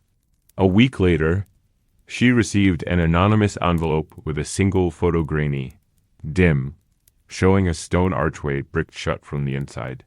No note, no return address. She never followed up. If the cell truly has no name, it may be because naming it would force people to reckon with what it means. That someone at some point was locked in a space so far removed from sight and memory that even the tower, so rich in blood and stories, chose not to remember. Perhaps that's the scariest idea of all. Not that someone died there, but that someone lived there. sat day after day, in a darkness unbroken by windows, knowing they had already been erased. In that chamber, hope wouldn't expire all at once. It would shrink slowly. A prisoner would wake each morning not expecting freedom, but still quietly hoping for a voice, a key, a sound beyond their own breathing. When none came, the silence would thicken. Minutes would stretch into hours, then into guesses. Eventually, they would forget what day it was, then what month, then even their own age. The tower above would continue its rhythm garching, gates swinging, crows circling. And below, someone would sit, unseen and unmourned. The walls down there do not weep or creak. They simply hold. Even now, when the tower is filled with cameras and sensors, that cell remains a blank spot in most diagrams. Its presence acknowledged only when necessary and quickly dismissed. A strange quirk of construction. A closed-off maintenance tunnel. But if you stand in the chapel just above it in the quiet moments between tour groups, you may feel it. A pull beneath your feet. A presence that's neither angry nor kind. Just waiting. Always waiting. Not every mystery in the tower is tied to violence, nor is every hidden space soaked in blood. But the chamber beneath the chapel defies easy explanation because it refuses to be dramatic. It's not haunted in the usual way. There are no flickering lights, no disembodied whispers, no objects moved by unseen hands. And yet, those who know of the chamber, even those who deny it exists, all speak of the same thing, a sense of removal. Not from space, but from memory. It is as the cell beneath the chapel was not designed simply to contain a person, but to contain the memory of a person. There is no staircase that leads to it now. Access is said to be blocked off entirely, the only way in requiring crawling through an access corridor that was itself sealed during one of the tower has many renovations. Official diagrams don't include it. Public archives show no record of prisoners ever held there. Even the oldest floor plans, drawn in ink faded to pale rust, make no mention of a room beneath the chapel. Yet the space is there, and more than one tower workman has spoken, carefully and always off the record, of a strange emptiness behind one of the older walls. During maintenance projects in the 1930s, one such man claimed he placed his hand on a patch of stone near the northeast corner and felt cold air seeping through the mortar. Not damp like in the rest of the tower's underlevels, but clean, almost dry. As if the room beyond had been sealed tight for centuries. He reported it to his supervisor. The next day, the wall had been repointed with new mortar, and the discussion never resurfaced. The man transferred to a different site within the year. Another man, years later, said he dropped a tool through a narrow crack during restoration work, and heard it clink, not against rubble, but stone flooring somewhere below. When he leaned in to listen, he claimed he heard nothing. And it was the nothing that unnerved him most. Even in a sealed room, sound should echo. Air should move. Dust should stir. But this was something else. A space that did not want to be found. Stories circulated among night staff, passed down not in memos, but in careful, muttered warnings. Don't linger near the chapel when alone. Don't stop walking if you hear something beneath your feet. Don't ask about the cell unless you're ready to stop being told the truth. And always remember, the tower doesn't forget. It chooses silence. There's a theory never proven that the room once held someone whose identity was considered so dangerous, so destabilizing that the only solution was to remove them from the world entirely. Not with a blade, not with exile, but with quiet. That instead of ending a life, the tower was instructed to erase it. One person, one cell, no witnesses, no return. Whether this was a rival claimant, a disgraced noble, a spy from the continent, or something else entirely remains unknown. The details vary with each retelling. In one version, the prisoner lived there for a few years, writing with chalk on the stone floor until the chalk wore down to dust. In another, they were never given a name, just a number, etched into their plate before the cell was sealed. In yet another, there was no prisoner at all, just a chamber built and forgotten, and yet somehow always watched. No evidence confirms these ideas. But the tower has always been a magnet for secrets, and secrets demand spaces to hide in. What unsettles most people about this story isn't the presence of the chamber, it's the absence of detail. In a place where history is preserved, debated, retold with pride and sorrow and precision, there is something especially disturbing about an empty footnote, a hole in the record, a space too blank to be accidental. And when you layer that blankness beneath a chapel filled with names and bones and brass plaques honoring the remembered, the contrast becomes almost unbearable. Above, memorials to queens and martyrs. Below, nothing. Just stone, air, and the uneasy quiet that follows a story too heavy to carry forward. Visitors to the chapel often feel a subtle shift in atmosphere when standing near the altar. Some chalk it up to reverence. Others say it's the acoustics, the way sound bends beneath the vaulted ceiling. But those who know better will point to the northeast corner. They won't say much. Just that if you feel a kind of weight settle on your shoulders, or notice the faintest draft with no source, you're standing on the edge of something the tower no longer talks about. The room beneath the chapel remains untouched. No sanction team has excavated it. No radar scans have been made public. Some say there's no need to investigate, that it's just a structural anomaly. A pocket of old space filled with nothing but air. Others say that to open it would be to break a pact. That the tower, which has witnessed so many deaths and trials and coronations, deserves to keep one secret untouched. That perhaps not everything should be known, and maybe they're right. Maybe the story is best left unfinished. But if you find yourself standing above that sealed room, feet planted on stone, smoothed by centuries of procession and prayer, pause for a moment, close your eyes. Breathe in the silence. Not the silence of reverence or emptiness, but of something buried. Something sealed away so completely that the only evidence it was ever real is the fact that no one will speak of it. The tower does not explain. It does not clarify. It keeps. Chapter 12. He did not speak much. Most executioners didn't. The ones who did rarely lasted long, either because they drank themselves into silence or were dismissed for talking too freely. The man who carried out royal sentences in the tower was expected to be efficient, anonymous, and above all else, calm. His job wasn't about cruelty. It was about control. When people imagine an executioner, they often picture a hooded figure with bulging arms and a swinging axe, grunting through his duties. But in the tower, things were different. This wasn't a village square. This was royal ground. Every movement, every word was watched by nobles, guards, and sometimes even the sovereign themselves. There was no room for theatrics, no appetite for bloodlust. Only precision, silence, and an unwavering hand. Before dawn on the day of an execution, the executioner would rise early and go through a routine he never changed. He would wash, not because he feared being dirty, but because he believed it honored the person whose life he was about to take. He wore plain clothes, nothing ceremonial. If his boots were muddy, he cleaned them. If his axe was dull, he sharpened it until the blade gleamed. He never let someone else touch his tools. They were extensions of his body, and he treated them with reverence not as weapons, but as instruments.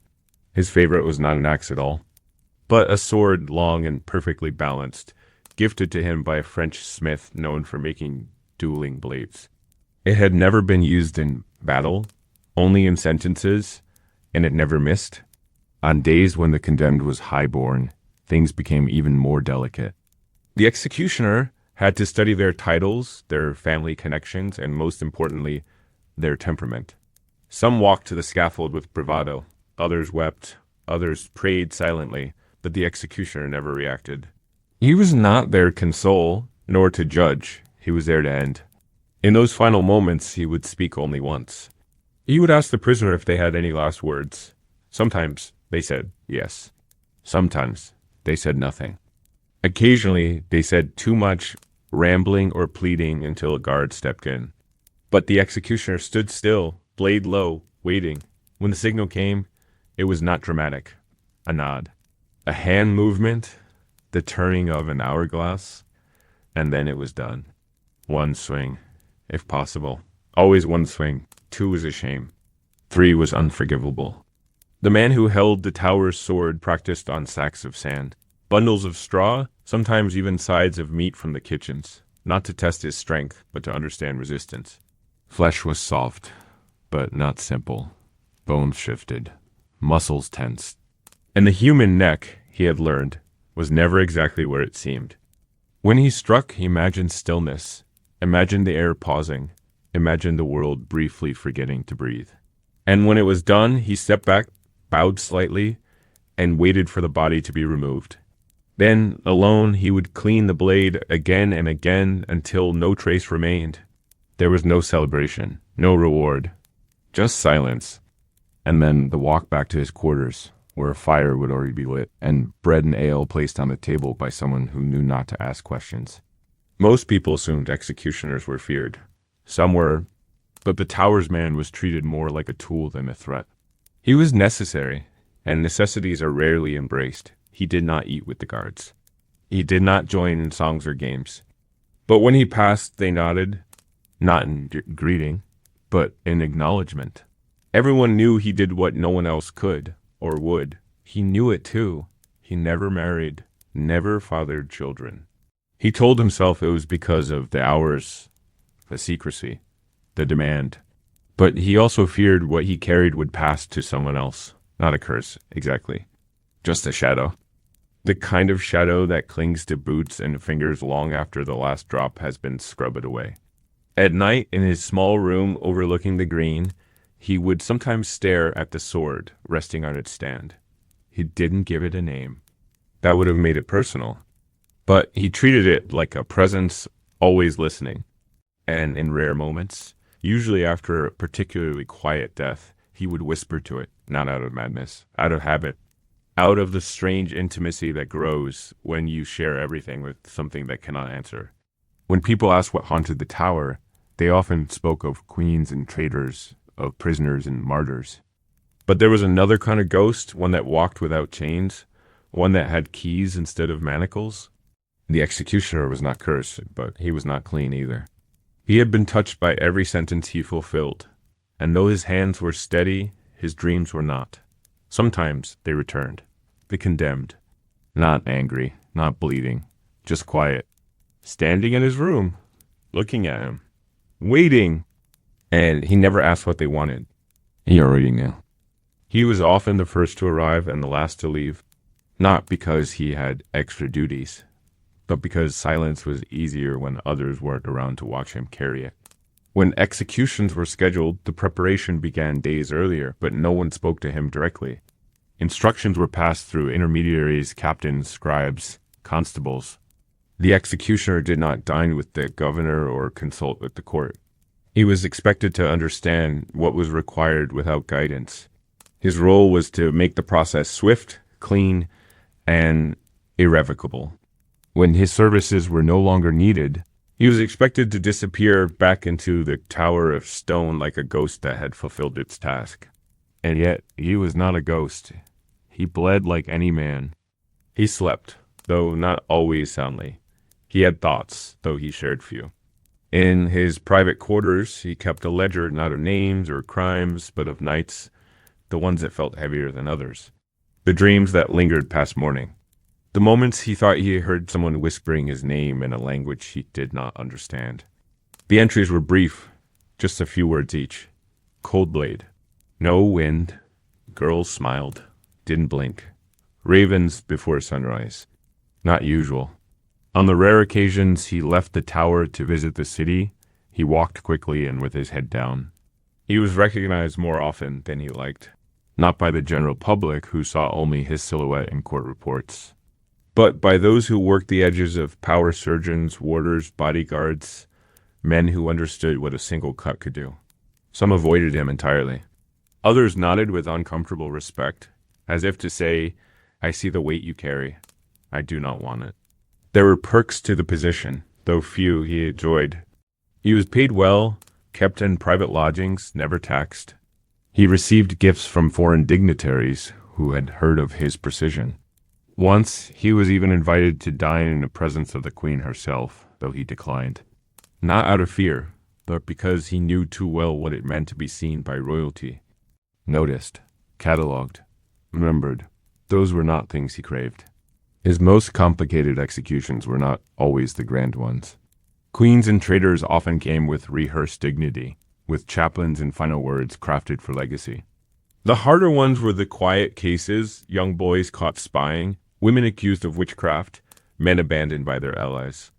These were the ones who died not with fire in their eyes, but with confusion, with disbelief, with the soft tremble of someone wondering how they had ended up here. He never turned away. He never asked questions. But in the moments after their bodies were taken, he would sit on the steps of the scaffold and wait for the noise to drain away. Not to rest, not to mourn, just to pause. To let his hands remember what they had done. He kept all of his blades sharp, not because he enjoyed the gleam of steel, but because he believed dullness was cruelty. His worst memory was of a time when a blade chipped mid-swing. It had not broken fully, but it tore the flesh instead of slicing clean, and the scream that followed stayed in his mind for years. He repaired the weapon himself, grinding it down in the forge until the edge was smooth again. Then he wrapped it in cloth and stored it in a locked drawer, never to be used again. Some said he had dozens of tools. In truth, he used only 3, each with a purpose, each with a name he never spoke aloud. After an execution, he was not allowed to leave the tower for 3 days. Officially, it was for security in case of public reaction. Unofficially, it was because people believed death clung to him, that the air around him carried remnants of what he'd done. Even in the mess hall, seats near him were left empty. He didn't mind, he liked space. He liked knowing that no one would ask him about the past. The dead did not come to him in vengeance. He was not tormented by visions of screaming ghosts. But they did visit, in ways subtle and strange. A knock at the door just after midnight, with no one there. A puddle of water forming beneath the window, even when it hadn't rained. A crow tapping on the same stone for hours, long after the others had flown away. He learned not to react. To let them come, and then leave. To let the tower do its work through him, and then release him back into the quiet. He believed the tower itself had a kind of will, that it did not like messy endings, that it preferred clean lines, quick strokes, finality. He came to see himself not as the hand of justice, but the blade of order. Not good, not evil, just necessary. When he finally grew too old to lift the sword with surety, he did not wait to be dismissed. He placed his tools in a velvet-lined chest, locked it, and handed the key to the constable with no ceremony. He left without a word, boarding a boat that took him down the Thames, away from the stone that had defined his life. Some say he moved to the countryside. Others claim he lived out his days as a carpenter. One rumor insists he was buried with his blades, in a grave marked only by the shape of a sword carved into the wood. But none of these are confirmed. What is known is that after his departure, the tower felt different, not colder, not emptier, just quieter, as if even the stone had paused to consider what it meant to lose someone who had carried so much of its history in silence. And though another executioner would come after him, those who had watched him work knew the difference, knew that the man who had walked those halls for decades had not simply taken lives. He had taken responsibility for them. And that, more than any blade, was the heaviest weight of all. There were times in the fog-heavy hours just before dawn, when even the guards hesitated to pass too close to the water's edge. Trader's Gate didn't creak or groan like an old door might. It stayed still. But something about that stillness unnerved those who knew its history. They said the air near the gate felt different, damp, yes, but not with river mist. Heavier, as though it carried the weight of every word never spoken beyond it.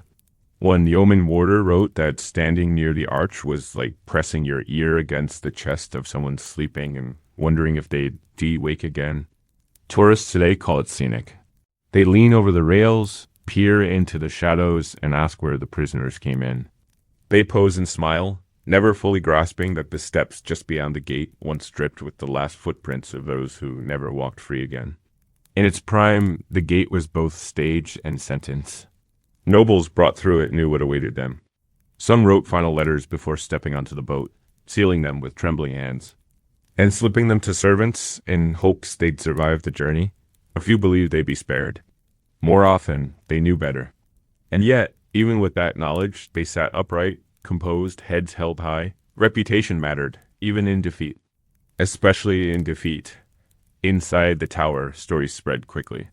A noble arrested was whispered through the kitchens and the guard halls within hours. Once the boat appeared on the river, a quiet routine unfolded. Extra sentries were posted, keys were checked, paperwork signed. The executioner wasn't summoned immediately, not until it was clear that mercy wasn't coming. In those rare cases where mercy arrived, it came like a shockwave. Pardons delivered mid-prayer. Stays of execution called out as the blade was being polished. One man, convicted of conspiracy and bound for the block, was spared because a single noble changed their mind. Not out of kindness, out of political advantage. The condemned man collapsed on the scaffold and had to be carried back through the gate, unconscious. He lived another 2 years, then was tried again. The second time, no pardon came. There are still scratches along the base of the gate, where chains were looped, tightened, and tugged. Some believe the prisoners carved them. Others say they were made by the guards' markings of inventory, perhaps, or a crude attempt to track how many had passed through. But there's another version, one less official, that the tower itself made them. That stone, under the pressure of memory, sometimes reshapes itself. That each scrape, each dent, each indentation holds the energy of a life interrupted. It's a strange belief. But in the tower, strange beliefs hold weight. One legend tells of a woman brought through the gate who never spoke a word during her imprisonment. Not even during questioning. Not even at her execution. She kept her eyes closed the entire time. The guards thought her mad. But the night after she died, one of the men stationed near the gate swore he saw her walk past him, eyes open, mouth shut, dressed perfectly clean. He said nothing at the time. The next morning he quit, left without collecting his final pay. Moved to Yorkshire and never returned. Her name, no one remembers. Her story, like many others, vanished into the river, pulled downstream by tides that cared nothing for noble blood or whispered pleas. The Thames was a perfect accomplice, always flowing, never stopping, always ready to erase. There was a superstition among boatmen who ferried prisoners to the gate. They'd never whistle on the journey. Whistling, they said, invited attention from the river. From the gate, from whatever watched the tower's waters. Instead, they rowed in silence, often glancing sideways at their passengers, but never speaking. One man, who made the journey twice a week for nearly a decade, claimed the water grew colder as the boat approached. Not seasonally, not with wind, just colder, always near the arch. He said even in summer, it felt like the river had been touched by something beneath the stones. No one challenged him. The tower had a way of making skeptics quiet. Today, the platform just inside the gate is dry. Roped off, but its wear is still visible. Indentations from centuries of boots. Iron rings rusted into place. If you visit during a quiet morning, just as the sun begins to reflect off the river, you may feel a shift in the light, a dimming. It lasts only a second and then it's gone. But in that second, something old acknowledges you, not with hostility, not with warmth, just recognition. You are standing in a place where history did not merely happen, it waited. The gate remains unmoving, a mouth that opened wide for centuries and swallowed futures whole. Not loudly, not with drama, but with silence. Because the tower did not require spectacle, only results. And Trader's Gate was the beginning of the end for many whose names now live only in footnotes. Family trees or the faded echoes of footsteps that never left. The river carries no guilt. The tower offers no apology. And the gate? It opens for no one now. But it remembers everyone. Chapter 14. At midnight, the tower changes. Tourists are long gone. Guides have finished their practice stories. The yeoman warders have returned to their quarters, their uniforms hung neatly on iron hooks, boots drying by the fire. But not all are asleep. One remains awake. Always one. This man does not carry a blade. He carries a lantern and a ring of heavy keys, the same keys that have opened and locked the gates for centuries. He walks the same path every night in the same order, without fail. This is the ceremony of the keys, a ritual so old that no one can say with certainty when it began. What they do know is that it has never once been skipped, not during war, not during blackouts, not even when bombs fell during the Blitz. The guard steps through the narrow archway of the Byward Tower. The walls seem closer at night. The darkness between torches presses in, thick and watchful.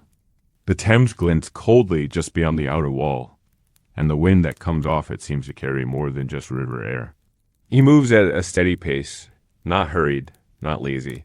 The sound of his boots against the flagstones echoes just slightly too long, as though something beyond the walls is repeating each step a moment later. At the outer gate, he raises his lantern. The metal creaks as the bolts slide into place. Then he turns, retracing his steps toward the bloody tower archway, passing through a corridor that once held the cries of doomed men. But tonight, it is silent. The tower at night does not sleep. It listens. Windows that seemed quaint in daylight now stare down like black eyes. The towers loom like sentinels, familiar yet unfamiliar, their features softened by torchlight and shadow.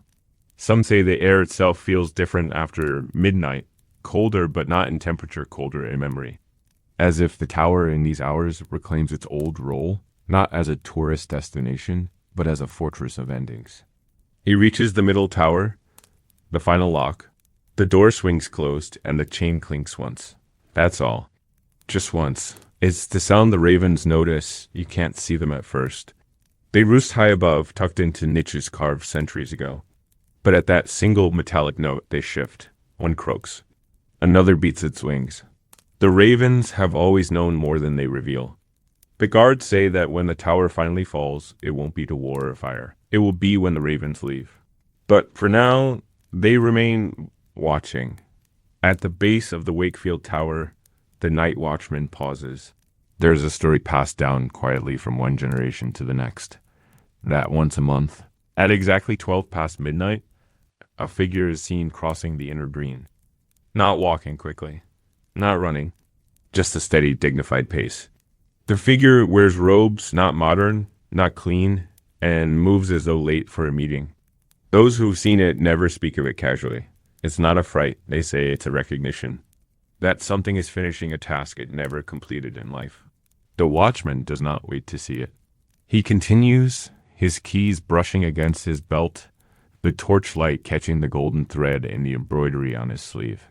His shadow stretches long behind him, distorted on the uneven stone. Above, clouds shift across the moon. Below, water slushes faintly in the moat. And still the tower watches. Near the Queen's house, the air grows thick. It's the quietest part of the grounds, yet also the most unsettling. Many claim this is where the past bleeds through most clearly. Guards report the scent of old perfume here, sweet and powdery, drifting without source. One claimed to hear laughter, once brief, childlike, and then gone. He never returned to that part of the patrol. The tower does not punish, but it remembers discomfort, and it repeats it. Inside the chapel, the watchman kneels briefly. Not out of faith, but tradition. He does not light a candle. He does not pray. He simply waits for a heartbeat, then rises and locks the doors again. The night holds its breath. Just outside, the executioner's green stretches out, flat and open beneath the stars. Here, under the dark sky, queens were ended. The earth here feels different underfoot, a slight give, a strange softness. They say no grass grows as thick as that which feeds on silence and spilled names. His route complete, the watchman returns to the outer gate. Not once does he look over his shoulder. Not because he fears what he might see, but because he knows there's nothing to see, nothing visible, only presence. And even that is not always malicious. The tower at night is not cruel. It's patient. It knows it will outlast you, will outlast the watchman, will outlast the tourists and the cameras and the tour guides. It was built for permanence, for holding things too heavy to carry elsewhere, secrets, sorrows, names. The gate is locked. The key clicks once, and the watchman's breath leaves him in a slow exhale. He waits, still as the stones, until the hour strikes one. Then he turns and walks back inside, leaving the outer world behind once more. The night continues, but time begins to loosen. Minutes stretch longer between each breath, and the tower settles deeper into its nocturnal stillness. The watchman makes his way back along the inner wall, past the white tower, that ancient keep whose windows seem to blink in the torchlight. He knows these stones too well. Not just their layout, but their moods. He can tell when the tower is restless, when the wind stirs oddly, when echoes arrive from directions they shouldn't. These are not things found in the training manual. They're learned slowly, over years of quiet footfalls and half-held breath. Inside the bloody tower, where Sir Walter Raleigh once slept and wrote of distant lands while pacing the narrow floor, the shadows cling tighter. His room is kept just as it was, a shrine to intellect caged by fear. Sometimes the watchman swears the ink bottle rattles. Once, he found a feather quill lying in the hallway outside, perfectly dry, no one else inside. He picked it up, set it back on the desk, and closed the door. He did not speak of it. And no one does. Speaking makes the strange more real. The upper turrets house old bells, long disused but still hanging, crusted with dust and time. Guards say the bells sometimes swing without wind, never far, just enough to whisper their weight. The mechanism was disconnected long ago, yet every few years someone reports hearing a low toll, always at 3:11 a.m. The stories differ on what it means. Some say it's the soul of a queen still pacing. Others claim it's the tower itself sighing. The yeoman warders take turns on the midnight shift, but not by choice. It's a rotation built on quiet deals, traded favors, and unspoken rules. Some men do it without complaint. Others dread the week leading up to their turn. The new ones often make jokes. Nervous laughter. After a few shifts, they stop. No one tells them to. They just learn. They say it's not the ghosts that bother them. It's the space itself, as if the air carries memory, and each breath draws in a little of the past. One man, long retired, once described the sensation as walking through a dream, not your own. The walls aren't haunted by spirits, he said. They're haunted by repetition. The same footsteps, the same whispers, the same final prayers repeating forever in stone. The gatekeeper's lodge is warm now. A fire burns low on the hearth. The uniform hangs neatly by the door, ready for the morning ritual. The keys lie heavy on the table, not just their weight, but their history. Some of them have locked doors that no longer exist. Others fit into hidden locks that were bricked over centuries ago. Still, they are cleaned and turned, each one cared for like an heirloom blade. The guards call them the old mouths, not because they bite, but because they keep secrets. One is shaped oddly, not like a question mark. It opens a door no one uses anymore, a stairwell to a room with no windows. The last person known to have entered that room died shortly after. Natural causes, they said. Still, the key stays. The door stays, and no one suggests removing either. The tower is not to be disturbed. It may be old, but it remembers insult. The final patrol of the night is the shortest. Just one loop around the inner green, past the trader's gate, past the scaffold site, and back. The watchman doesn't rush. He nods once to the ravens, still perched, still watching. One of them hops closer, cocking its head. Some say the ravens carry the memories of those who died here. Others believe they're just birds. But none of the guards treat them casually. They are fed, protected, counted every morning. No one wants to be the first to see one fly away. The path curves beneath the arch of St. Thomas's Tower, where fog tends to linger longest. The torches there sputter more than elsewhere, as though even fire hesitates. On this night, the mist is thin, curling around his boots, pulling upward like fingers trying to find shape. He doesn't pause. He's seen it before. He'll see it again. His feet know the pattern. And the tower knows his pace. As the eastern sky begins to hint at gray, the ceremony draws to its end. The gate will be unlocked again. The routine reversed, the ritual sealed for another night. But the tower doesn't rest. Even in sunlight, it keeps part of itself tucked away, coiled like breath, held in the throat of something older than memory. Visitors will return. Children will laugh. Guides will gesture and speak of history. But the tower knows what they don't, that some stories are not told at midday. Some stories wait until the city sleeps, until the bells have stopped, until the footsteps fade into soft echoes. The tower's midnight watch is not about security, it's not about tradition, it is about reverence. For silence, for what was, for what cannot be explained. And as the final lock is turned, as the keys are set down and the first crow calls from the river wall, the tower prepares itself again, not for another day, but for another night. Because though the tower belongs to history, the night still belongs to it.